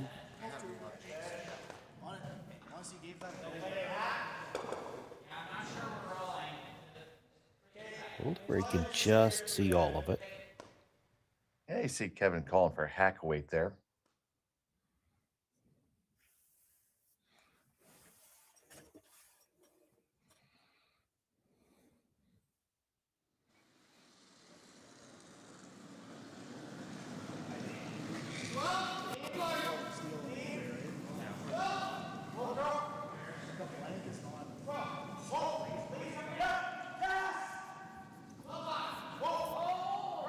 This is one where I'm not sure you want to roll under. Well, they do get half under. Yeah, but if the Kleiter team doesn't want to blank here, you could come around everything now. You play the double, you're playing this in for a blank. That's what they're going to play. You know, and here's the thing. If you're prepared to try to score in 6 anyway, the button's always open. You've always got the out-turn draw with your last one to get to the button. You come around everything here. It's a staggered guard situation. You've got something to work with to try to score 2.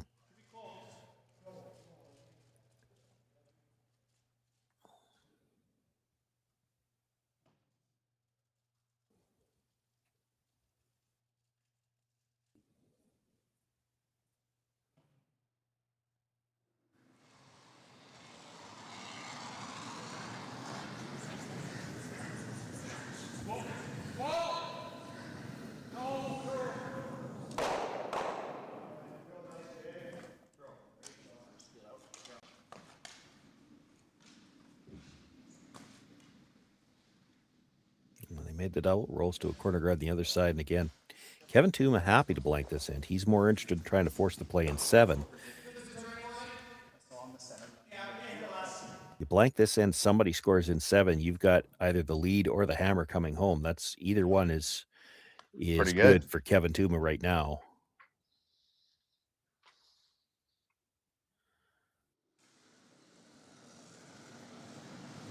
So here is Kevin Tuma.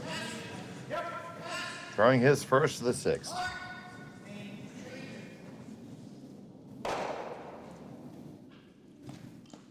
Peels off that guard, and we got nothing nowhere. This is where you got to be careful. They're going to throw a corner guard here, but you throw one too many, and he will still try to force you, or he may. It's the 6th end. He may not.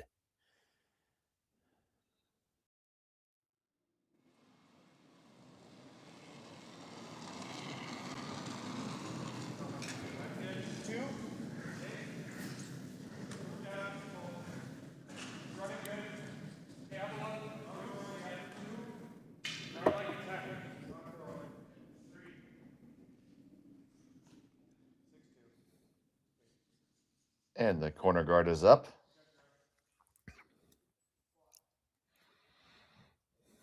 But not for long.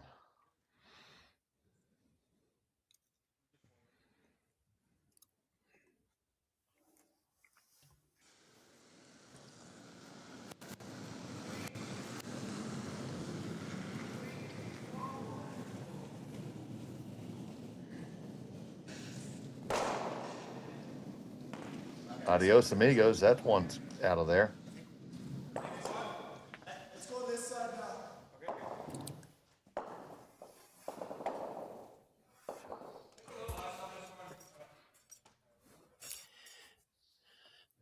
Throwing one more to the other side, it looks like.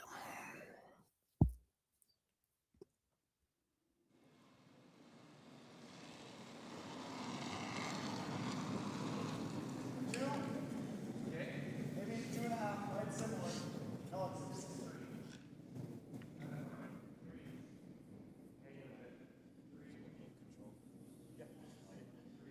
So today is National Wisconsin Day.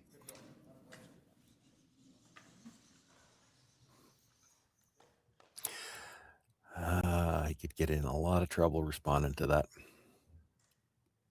It's also Singles Awareness Day. I guess that makes sense the day after Valentine's Day. Well, and that's kind of where I was going, something along those lines with Wisconsin Day the day after Valentine's Day too.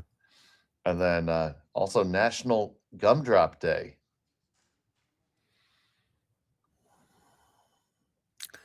I don't know. Is that because the gumdrop people feel they needed the day after the chocolate people had theirs? I'm not sure about that one. The gumdrop mafia wanted a day of their own.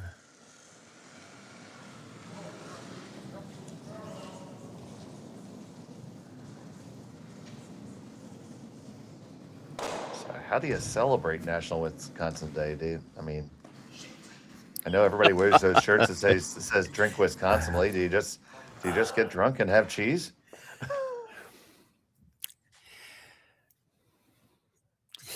There's nothing I can say to that without getting in trouble. Take your sister to dinner? I don't know.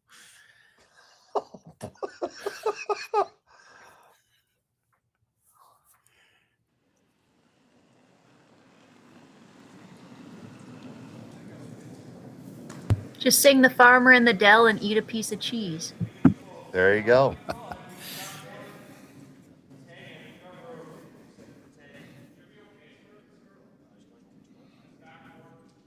That would be far more meaningful if Kaylee originated from Wisconsin.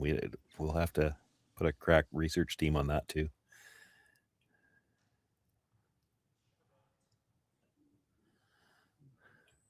I can't figure out the Gumdrop Day. That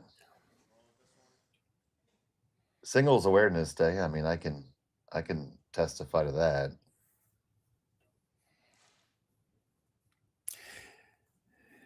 Well, that's probably a recent thing. They probably just gave them that because, they got tired of listening to the whine the day before. Fine, we'll give you guys a day too. Kidding me? If you're single, you save money. Valentine's Day is expensive. Yeah, well, it sounds like if you spend it in a casino, it's still expensive.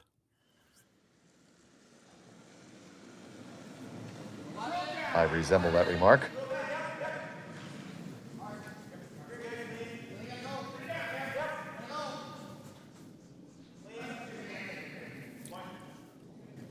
Looking to make the hit and stick here. Yeah, one final attempt to stay, and then Rylan Kleiter will try to roll away and blank this sixth end. Blank attempt coming now. Similar spot to a double, Mike shot.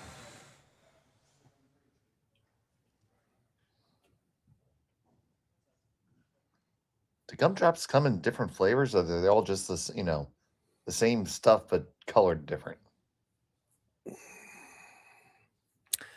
Well, I seem to remember that I think the green ones, it's been a long time. Green ones, I think, are spearmint. The black ones, of course, are black licorice. So, yeah, I do think they're slightly different flavors. Final stone of the sixth end. Kleiter makes the blank. And we'll be back with gumdrops for end number 7 in just a moment.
Aztec Safety is #1 for online safety training. Aztec Safety is the proud sponsor of the Aztec Safety Challenge, the #1 event on the World Curling Tour. And Aztec Safety has been a proud sponsor of Team Jacobs on our quest to represent Canada at the Olympic Games.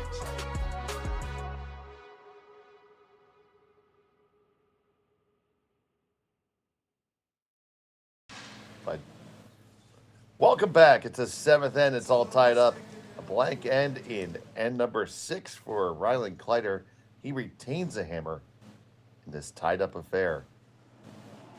And we're talking some during the break about, your choice of strategy with the hammer during this part of the game. Yeah, it's the interesting part here is that Kleiter has pretty much already shown his hand. He's going to try to blank 7.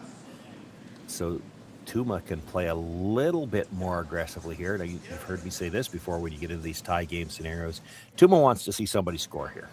If he scores one, he's got a lead and a bit of momentum coming into the last end. If he forces one, at least he's got last rock. He just needs 2 to win.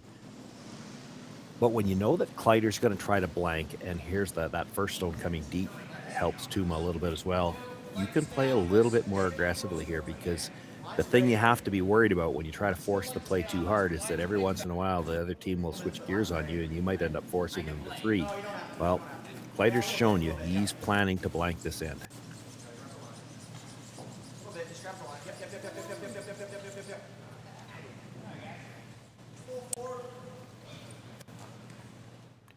Don't think they quite got that back to the center line, but come around attempt is going to be the call here.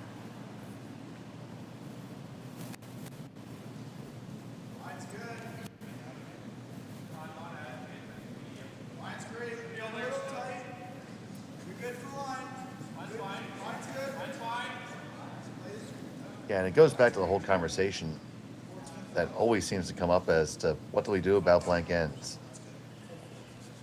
Well, yeah, and I guess my argument on that, here you've got a team in Rylan Kleiter. They've got last rock. They have what is considered to be the offensive advantage, and they didn't try to play offense. They were playing straight defense.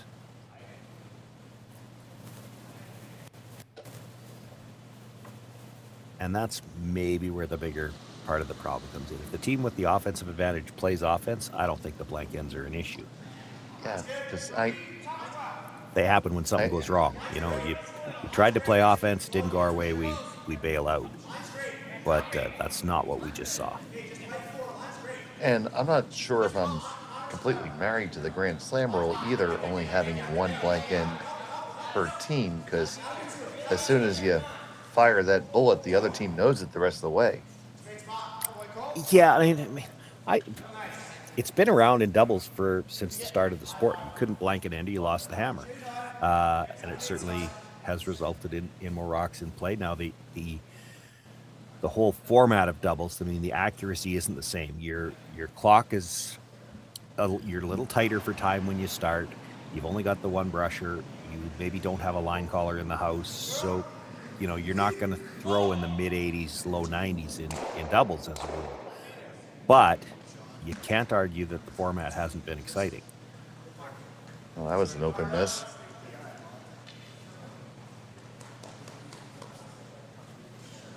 So shot stone for Kleiter. Second for Tuma. And we are going to see some offense engaged, I think, here. Yeah, he does have a shot. Yellow on the red. He doesn't need to play it yet. Wouldn't be playing it yet because he doesn't want to start eliminating rocks too early, or the blank comes back into play. Talked about playing the guard, but they're going to play the come around. I don't mind this. The problem with any guard attempt is you're going to leave angle for some kind of double that comes into the rings. Now, it still has to be made. There's nothing wrong with throwing a guard here.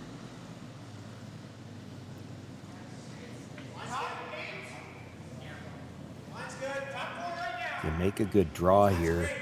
Kleiter's still likely peeling the yellow guard. And then you could throw one guard for the rest of the end, especially if you're shot rock after this.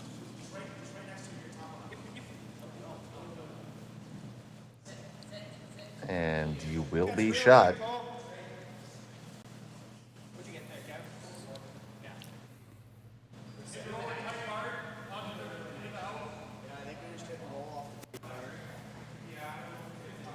So Kleiter, the skip, comes down.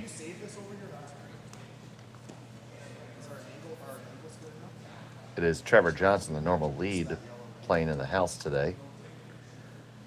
Could play that now too. That brings the blank into play.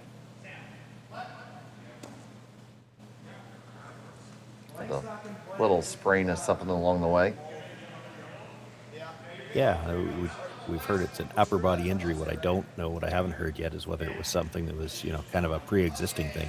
Again, he was wearing the hoodie when he was brushing, which just makes me think he was just trying to keep something warm. Could be a lot of things. Could be a shoulder. Lots of things can go wrong when you're All curling. we heard from Coach Dean was it was upper body, so we know it was above the belt. Yep, it's just like a standard description for a hockey injury. And he had the hoodie on, but the hood wasn't up, so we're going to guess it was below the neck. If it was the top of his head, he probably would have had the hood up.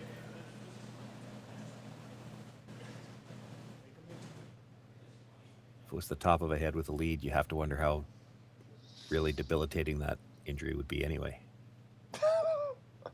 I knew you were going to get a shot in at leads there.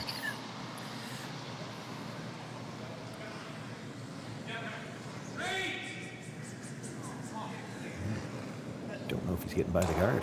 He's not. He is not. He does wreck there. So opportunity for Tuma to put some pressure on.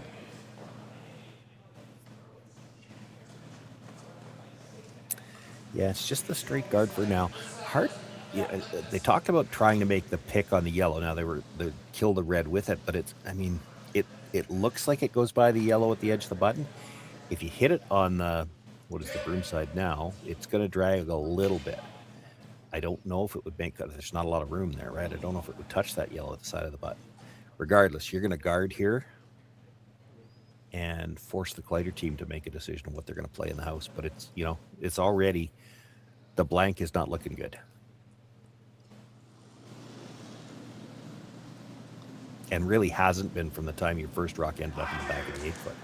Which goes back to the whole discussion earlier, play a little bit more offensively in number 6.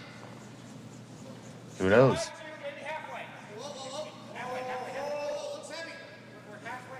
Debate that people can have for a very long time until we change the rules. Good, Kev. Not bad.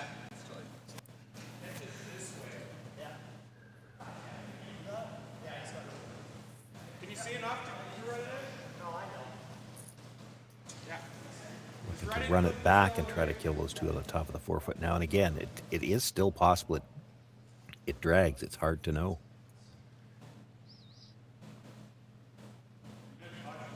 See Johnson taking a peek through the wickets to see how he's lined up. Here's the thing. If it doesn't drag enough to hit the yellow one, I'm pretty sure it drags enough to hit the red one at the back of the 8.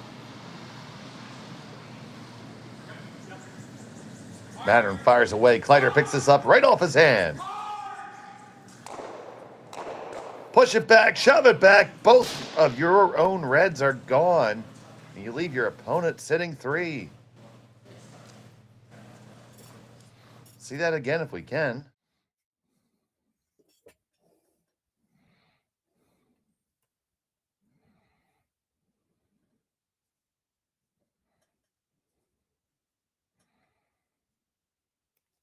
Wanted to hit it just a hair on the high side, drive that yellow so that it hits a little bit more on the center line side. You would the top yellow, the red and back stone would have left for sure.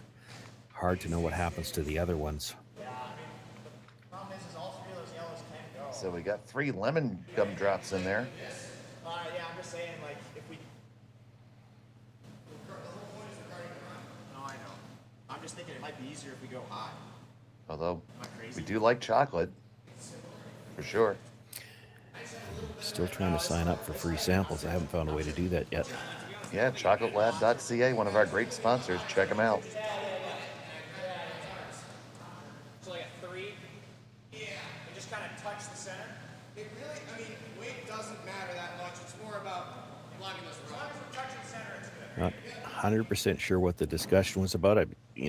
Probably fair to have a discussion there. Are there any other options here? But really, it looks like this is This is it. This is the shot. You got to stagger the guard. You don't want them to be able to run that red straight back. I don't think you're too worried about him coming around everything. He's only got just a little piece of the button. I don't see much chance they're getting two like that. They're going to try some kind of run. So it's a question of do we have to be careful where we put this so that the double run, you don't want to leave a better angle than what he's got right now. See Thurston and Kaufman just managing this one. At that point, I'm like, damn. Pretty good spot. Yeah, I think so. They're dead lined up. So any attempt at the double run, you got to be pretty close to the nose. So you're leaving something up front. All three yellows are never leaving. You might be able, I mean, if you hit it right, you could certainly, we have the old picture in the overhead because the guard that was just thrown's not there. There we go. There it is.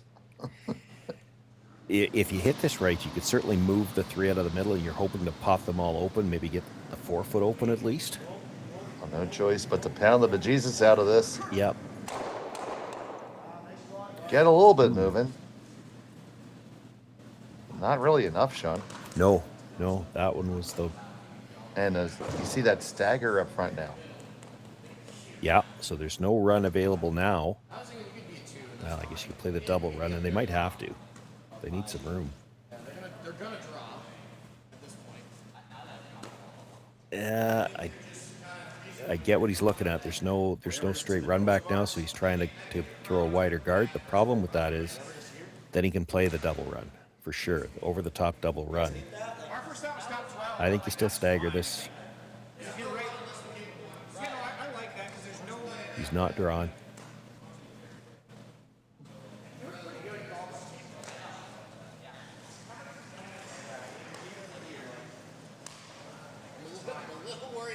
So throw this draw, double run attempt, and then another guard, eh? Yeah, depending on how well the double run is made. Like they're actually looking to come right in here, which is fine because, you know, he's got to go one red across the top of the second one, try to bring it back. So you come in, as long as you stagger them, he's probably not able to get all three of them, even if he makes it. And, you know, it's not a gimme to even make contact.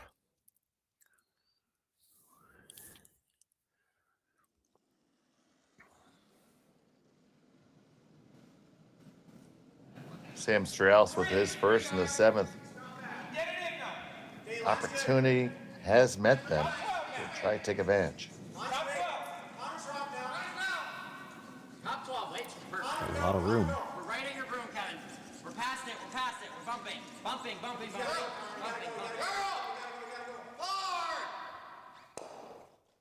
It's not bad.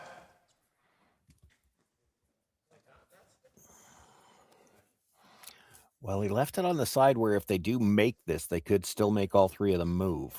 Hard to get all three of them out. I mean, you're looking at moving 5 stones, and there's some angle involved in the first one, so you're not going to carry all your weight through. You could just play to pick it and kill 2. Oh. If you ever flash that, my goodness, it's terrible. Yeah, I don't think you're likely to flash it. You're more likely to peel the guard, which is not the end of the world. Then he has to put it back, and the problem then is you got to draw for one that you really didn't want this end. But, you know, there are situations where you'll see teams these days with the rules the way they are that will at times have to make a decision. Are we scoring one here or are we giving up one? Well, the way things sit right now, Rylan doesn't really have that choice because there's not much difference between, like, you miss the draw. It's hard to throw the draw so that, okay, we only want to give him 1. There's a pretty good chance if you're missing the button, you're giving him 2. But if you make the pick double, I think you're jamming the first one, but you can make the double on the 2 in the 4 foot. You might be able to get back to a situation where at least you have that choice. And if you peel the guard, he puts the guard back and you've still got the same draw.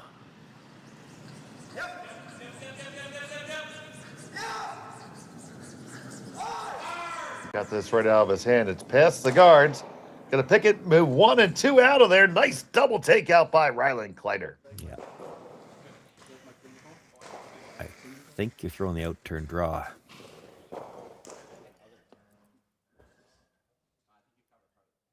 Because you want to be sitting 2 in the 4-foot buried. Force Rylan to score. You leave this, you try the draw on the in-turn side, leave it out in the open somewhere. He's going to hit it, probably hit it and roll out. He's probably going to give you one.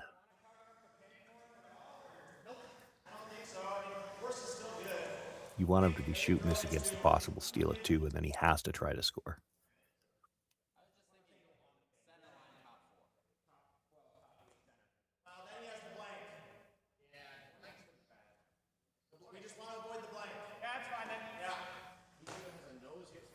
Strauss making his way into the hack. Cole Thurston and Connor Kaufman brushing it home.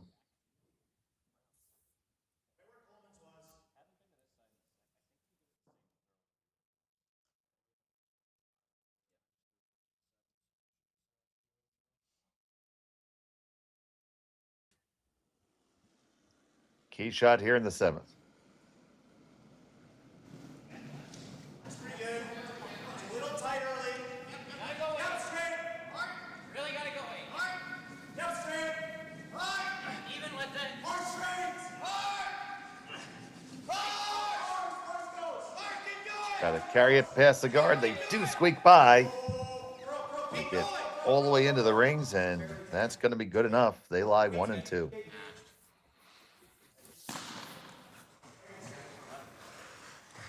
And now here's that force that Kleiter never won it. Yeah.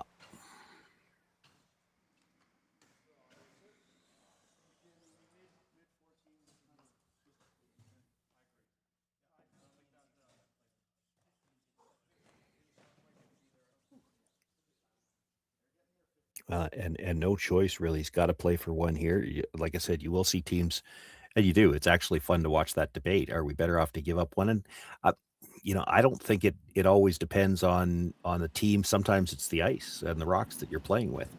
Deuces have been tough to come by today. So, getting one, keeping that lead, there's an argument that's a good decision. Boy, you overcurl on this and give him 2. That would be bad. Final stone in the 7th. He needs the 4-foot. Needs to get by the yellows. Johnson coming on out, and well, he's going to give him 1, Shawnee. Found a way to give him 1. So it's a steal 1 for Kevin Tuma. Kleiter will have the hammer in 8 when we come back to Martensville.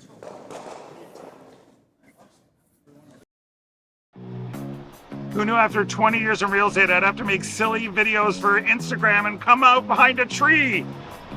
Stu, we need to do this stuff. Why can't I just door knock into open houses like I did in the old days? That doesn't work anymore. Okay, so it's because I'm sitting here behind a tree. Come use us for real estate.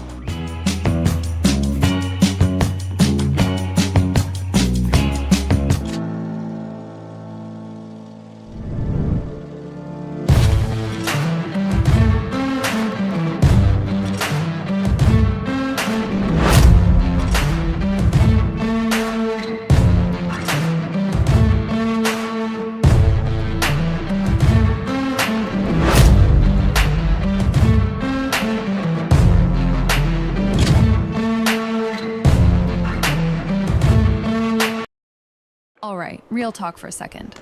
If your snack situation hasn't changed in years, maybe it's time for an upgrade.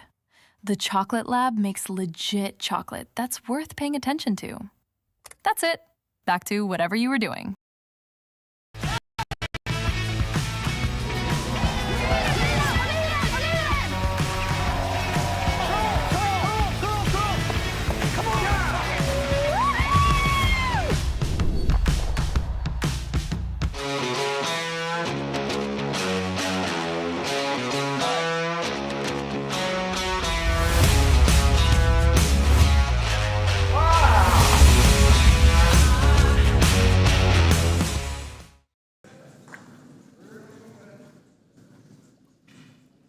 It's the 8th end of action from the Curling Stadium Martensville International.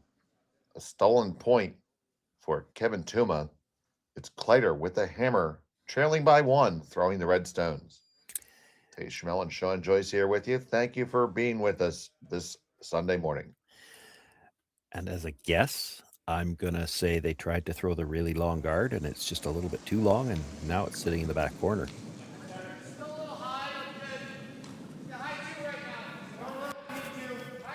So early advantage in the 8th to Kleiter trying to set up his deuce. He's only going to have one yellow center guard to deal with.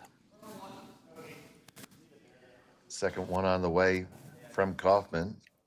Connor is one of the ice makers at the Four Seasons Curling Club in Blaine, Minnesota. Even low 14s. You guys comfortable with this? You can also easily get to like there this way. Is that more comfortable? Yeah. Okay. Okay.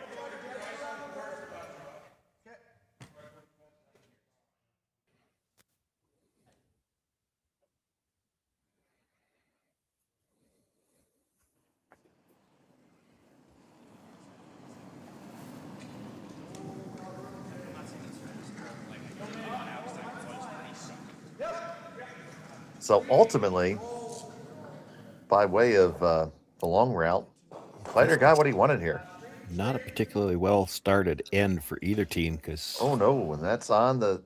Is it going to be a no tick violation? No, it's still on the center line. And you know, that's one of those ones where you do get the choice in the no tick, and Tuma might have elected to leave it there anyway because he needs a few more rocks up front.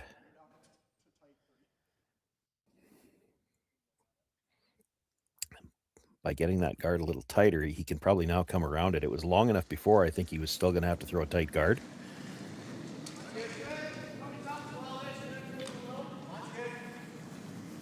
You need to make this draw good because you know the double peel's coming on the next one.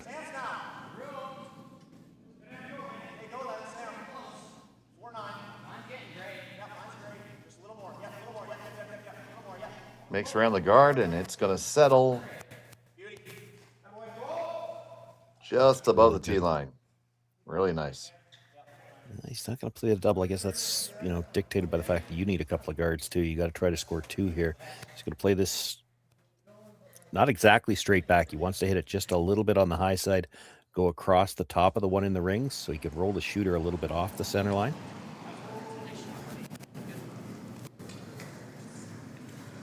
I'd like to keep the shooter though. And the shooter goes away.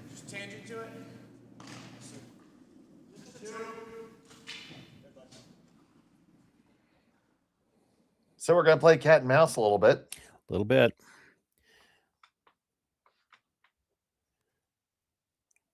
This is actually one now where you can afford to have the guard a little bit higher because you don't mind, I don't think, if you're Kevin Tuma, you don't mind if you could convince Rylan Kleiter to try to chase. You don't want him making this run back and rolling to a corner guard.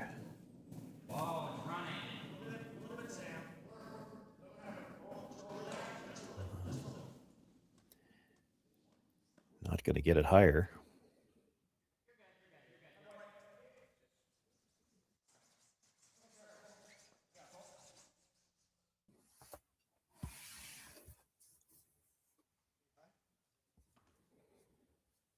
So what point do you try to make your move here?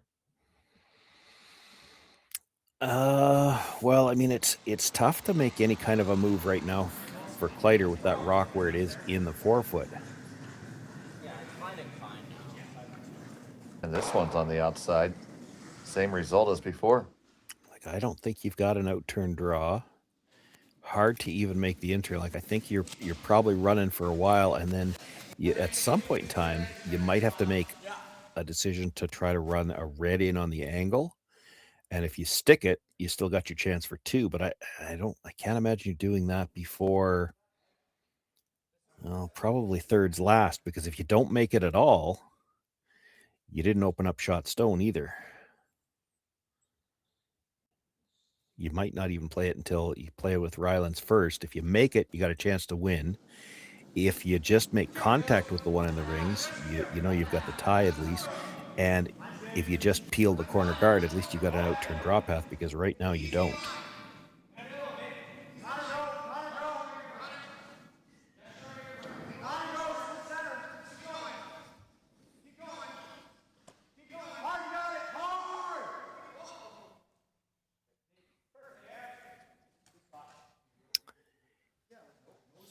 could make an argument for the double peel now. You could also make an argument for the chase. Yeah, I would probably throw the chase.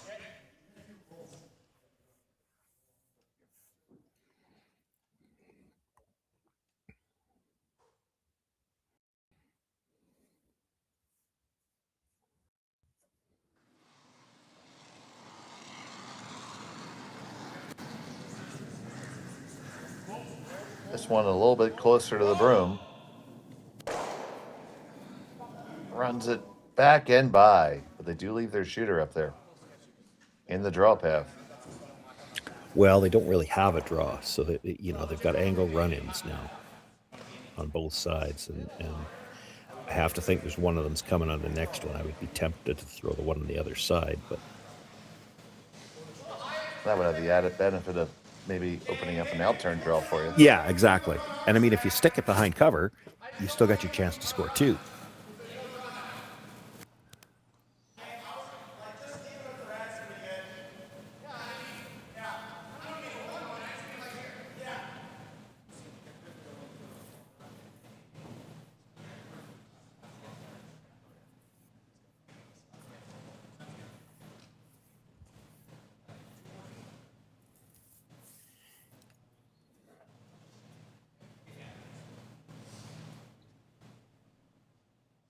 Kevin Tuma.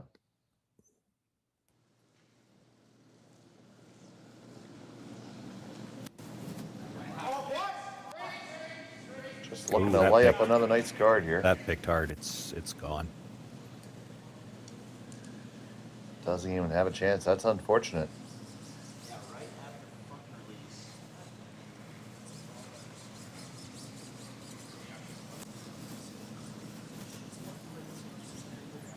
Just grabbed a little bit of debris or something.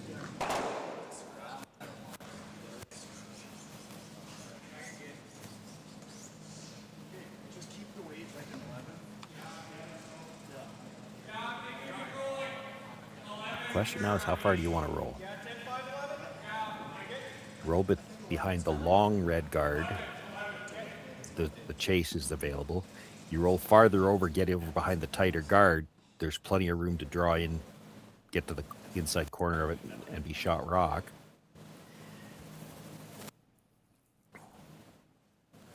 It'd be tempting, actually, to roll the other direction.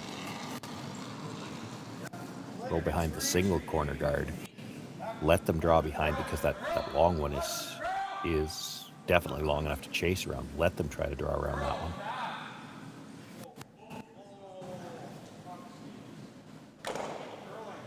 I think that's what they were playing. They were trying to roll towards the single guard on the other corner, and just came up a little too much on them, got the nose hit.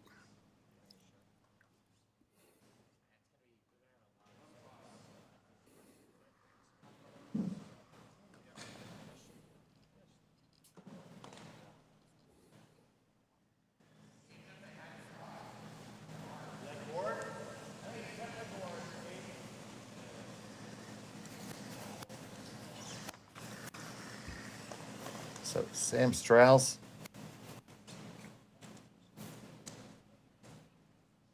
Gonna play the little pop and flop here. Yeah, he's trying to get under the staggered reds for sure, because it's the only way he's going to get any piece of the forefoot.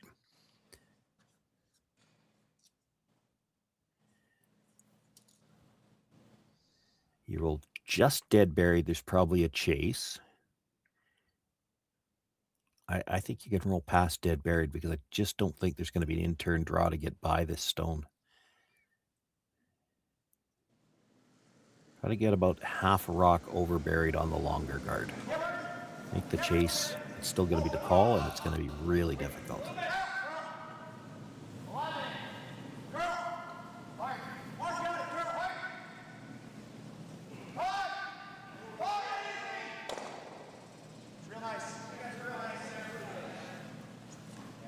Gets a little bit of a roll, but it's definitely still available. Yeah.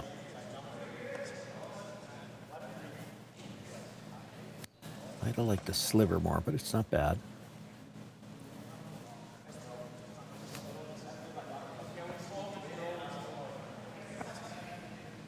Now, to me, this feels like you're going for the tie. Well, I mean, he's playing with enough weight. Like he's hoping to roll behind the corner on the other side, but this is a very tough shot now. You got to hit that thick enough with enough weight to remove it, or at least remove it from, you know, it's got to go all the way through the forefoot because you're not going to be able to see it again. And you got to get your shooter to roll to, you know, a very precise spot if it's going to be buried well enough that he can't get at it. One or the other's not so bad. When you're trying to get both out of one shot, this is really tough.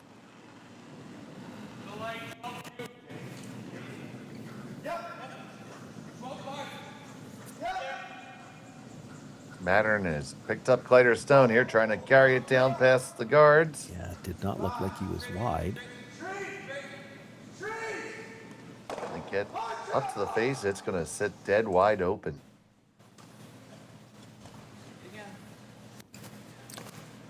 He'd like to roll a little bit farther this time, just so he can't play the same type of chase shot, because I'm not sure there's a draw.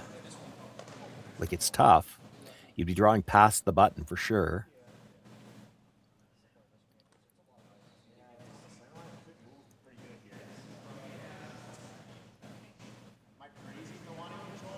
Trying to roll, I think, in line to where he's got his broom on the ice right now. I mean, you're not going to be that far up back, obviously. You just may be biting the top of the forefoot.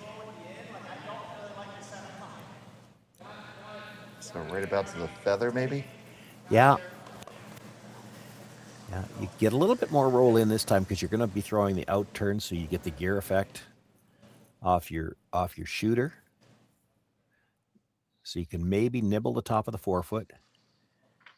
And yeah, you get to the top of that feather, and I don't know that there's a straight draw path where you get past the corner guard and still past the rock in the rings.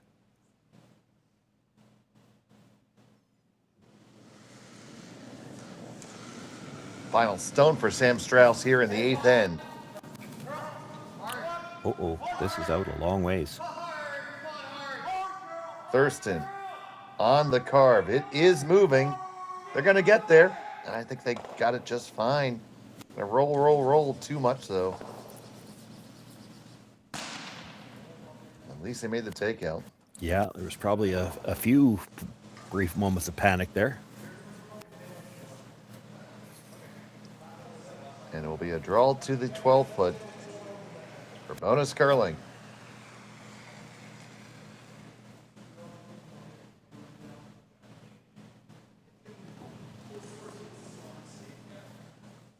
Now, Sam definitely wants that one back. Yeah, he didn't any more than get by the long guard.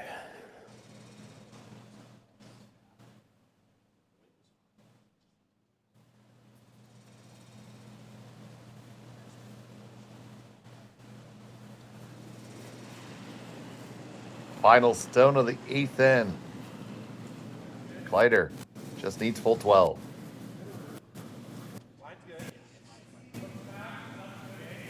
Pattern walking it down. Just a little bit of manicuring. Looks pretty good. Looks pretty good. And that'll do. Put one on the board. 4-4 is the score. We'll be back with bonus curling after this.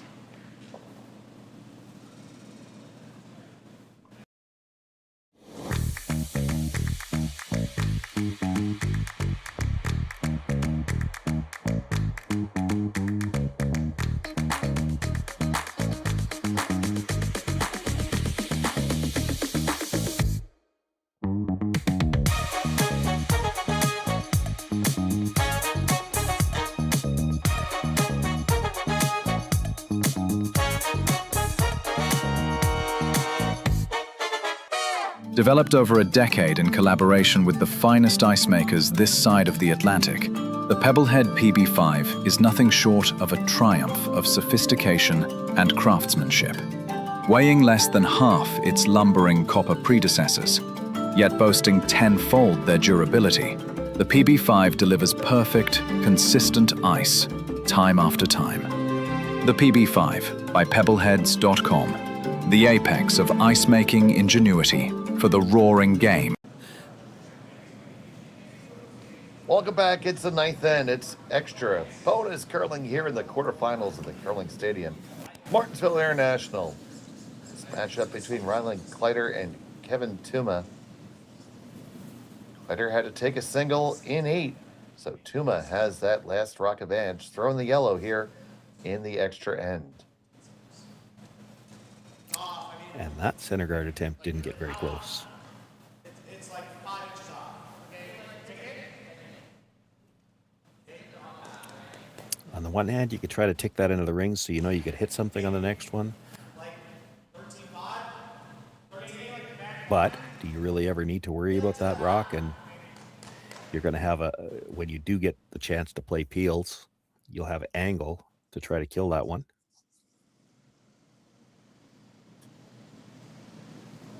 So Kaufman is going to try to tick it here.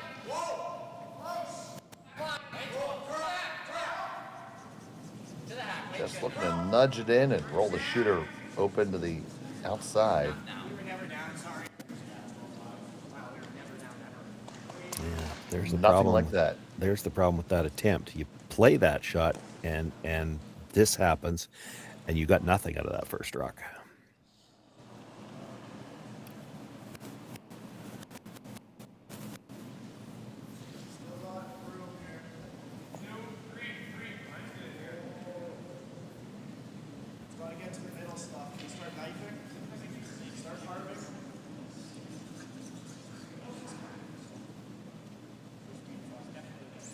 So a better one coming up from Johnson here. It's debatable. Didn't get to the center line again. And now how do you miss that double peel? So you're drawing. Oh, I can show you a way. I think you're drawing here, and I don't think you're drawing behind because you play the double peel and it's coming into the forefoot.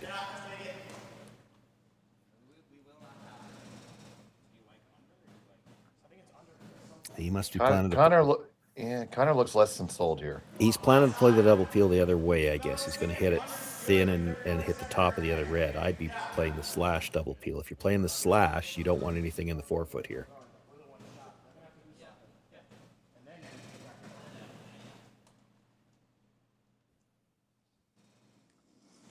The left-handed delivery is on the way.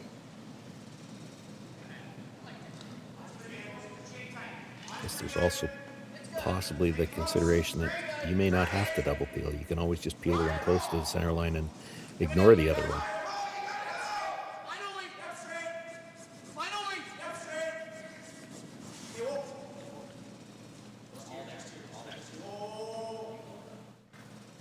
Well, that draw is nicely thrown.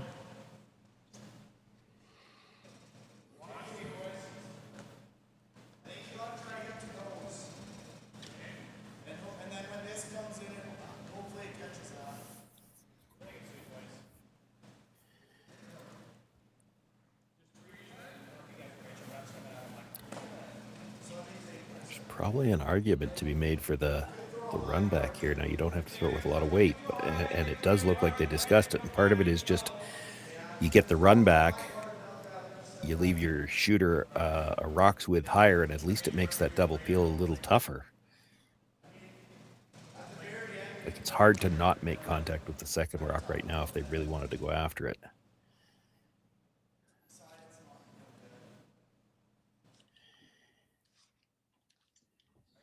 Well, if you don't throw that, what do you throw?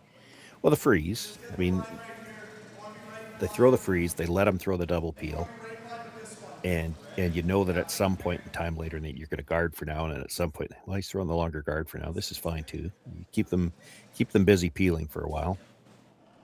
That was going to be my next question. So.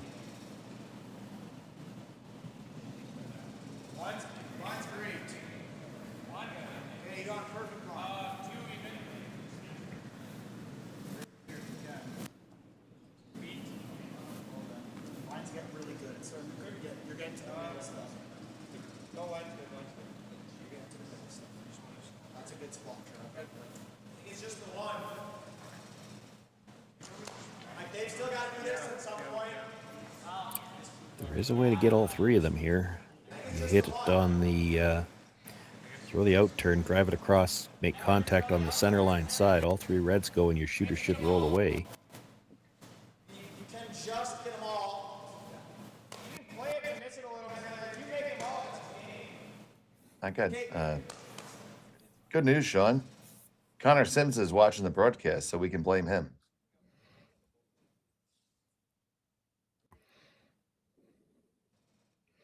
I wasn't sure that was a requirement. No, but it's just a nice bonus.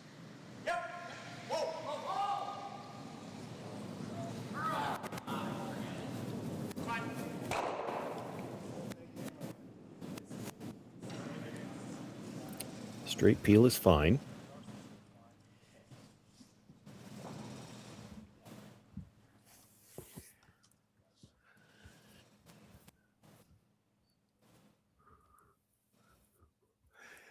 So they'll throw the long guard for a couple here, and I'm still not 100% sure what their play is going to be when they do decide to come in. You can freeze, you can play the run back. The run back, you better dead stick it. You play the freeze, you let them double peel the guards, then at some point in time you make the play in the house, tap, tap, and he has to draw to beat it.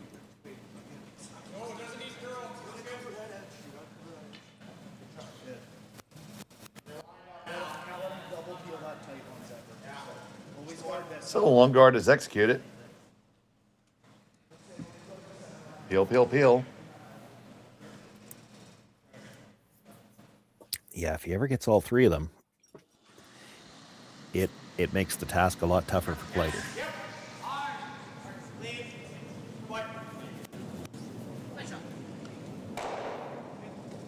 So when they keep playing these guards, they have to keep it nice and high. You don't ever want to over curl either. You over curl, he might just go after the tight guard.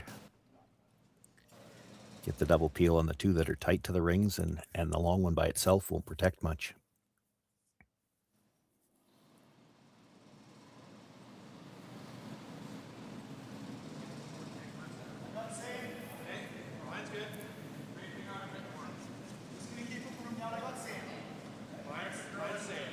But to your previous point, I mean, what's Kleiter's play going to be here?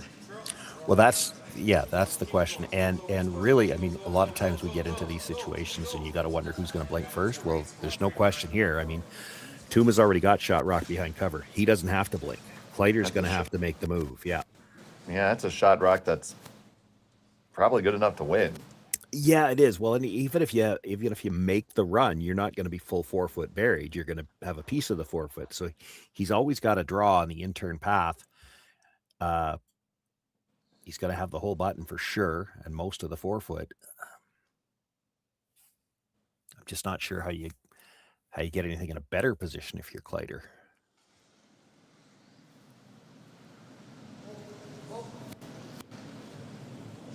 Do you maybe corner freeze with the next one and try to do it again? I'm just spitballing. Yeah, I'm not sure the corner freeze helps you. If you're going to freeze, I think you got to be right on the face. Because you play it through. You make the freeze on the face. He's double peeling the front two guards, and then you've got a tap in the house. Well, a corner freeze isn't great for that. Don't know if you can get all the way to the face, unfortunately. Well, that draw got there around the guards, so, you're following it down.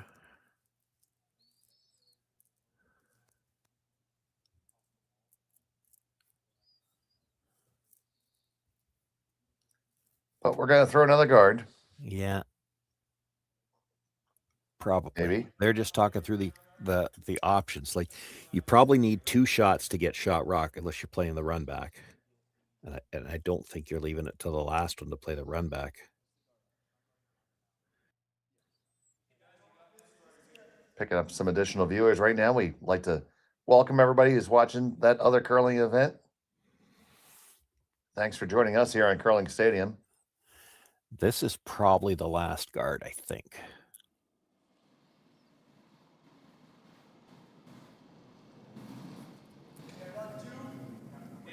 Same line as the others. 2. If we're close, clean it. 2. No, that's close now. Knife then. Curl. Same spot right now. Curl. It's a really good weight now. Curl distance. Weight's good. Good. get over far enough. We'll have to take a look at the long Yeah, shot. it's pretty good. That was definitely more. Yeah. Full honesty, our first shot was rip the open one.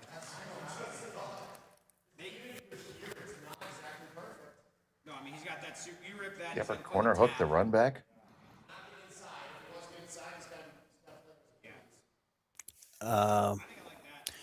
Well, I mean, you could. If the next shot, for sure. This shot, I don't know, because it's the run back. You can corner hook is the center one, and that's, you can't see that one. If he's playing a run back right now, he's playing it on the one on the angle, and I'm sure you're not playing over there. Like we're ever awful little, right? That's no, I know. I'm just saying, like that is a must. I think I still like that. Well, the center one's going to be a double run. It's a tougher tap. Yeah, but you play the one on the. You try to hook the one on the outside. He's actually going to play the corner freeze on this shot because that's a setup shot, right? You get the corner freeze with two guards. You can't peel both guards. He can run the angle if it's still going to be buried. You know, the corner freeze isn't great if he's double peeling, but there's three guards up there now. Wow.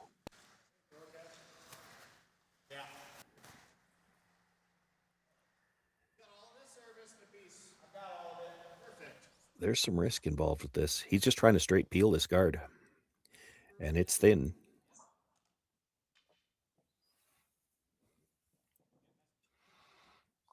I mean, it does have the benefit of taking away your opponent's stone, but you're going to invite the chase.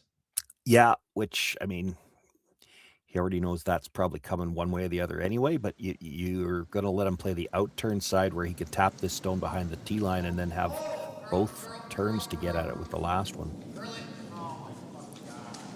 This one is wide, and it goes past everything. I think that's definitely one where they were so concerned about screwing things up.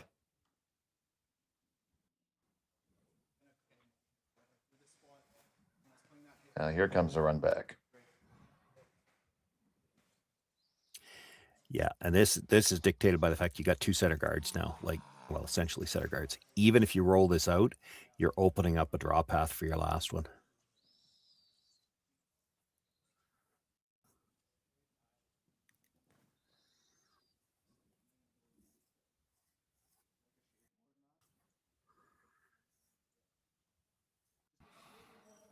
Like, this is not, you don't expect this is going to be the rock that's going to give you the chance to steal the point. It's just the one that's going to open up room for your draw on your last one. It's been a game full of a lot of strategery.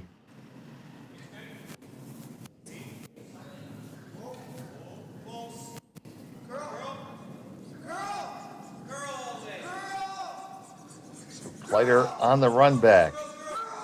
Make contact. Oh no, this is going to go over the top and all the way through.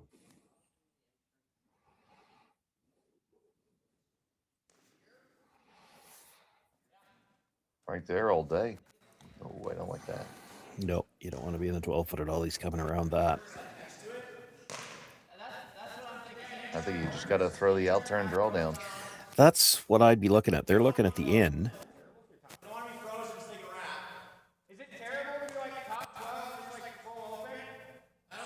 I just think that gives your opponent a chance. It might.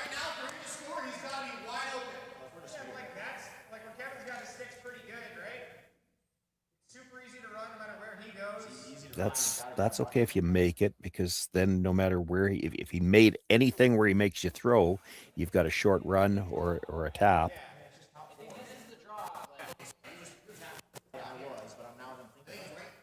Yeah, if you're coming around from the intern, I like what they're looking at now. Rather than try to tuck a corner, if you're going to do anything on the intern, try to leave it wide open. Right there isn't bad. Leave it wide open right there. If Rylan makes something somehow, it's going to be a pretty short run. You want to be able to see all of this rock.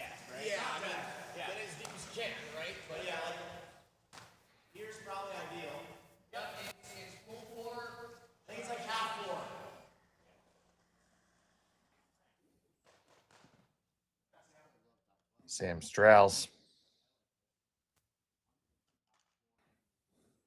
throwing the skip stones for Team Tuma.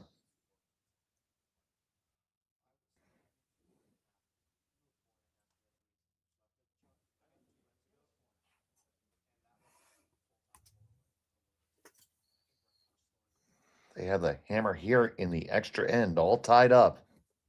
Trying to consolidate this victory. Is first to 2. Top 8, a little straight early. Top 8. Okay, go, man. That's pretty good. Top. Kleiter trying to get the draw time. That's great. It's always straight. Wait. We're already at your room. We're just like right on your broom. Or Josh. It's just going to overthrow what they had in mind. Okay. See, now you just gave him a chance to come underneath. Yeah, I mean it's not a gimme on this ice. This is a tough draw. He doesn't have a lot of room to play with. But there's not going to be any kind of run. That depends how much of curly. You might be able to get to the one that's on the outside, the current shot stone. Yeah, I don't think you might. I don't think they're going to play that. Like if he makes this well enough to be shot, you're going to follow it.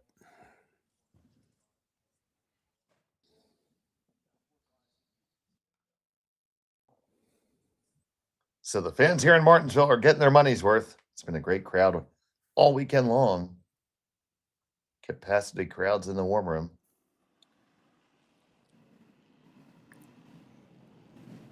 Final stone of the 9th for Kleiter. That does not look wide. And Josh picks this one up right away. This looks light as well. Yeah, he's got to get by the yellows, though, and I don't think it's ever got a chance to get by the yellows. And that's going to be a victory. So put 2 on the board for Team Tuma. They take a 6-4 victory, and they will move on to the semifinals. Semifinals are coming up in just 45 minutes time. Keep it here on Curling Stadium. We'll have coverage of both games. So for Sean Joyce and Kaylee, I'm Dave Schmelt. Thanks for watching. See you later. Hey, Mark, you ready for this game tonight? Yeah, I'm excited, man. Cupsy, what are you doing over there? Don't worry, boys. Was just on AztecSafety.com, took a fire extinguisher safety course. Paul, I'm putting out the fires from now on. Woo!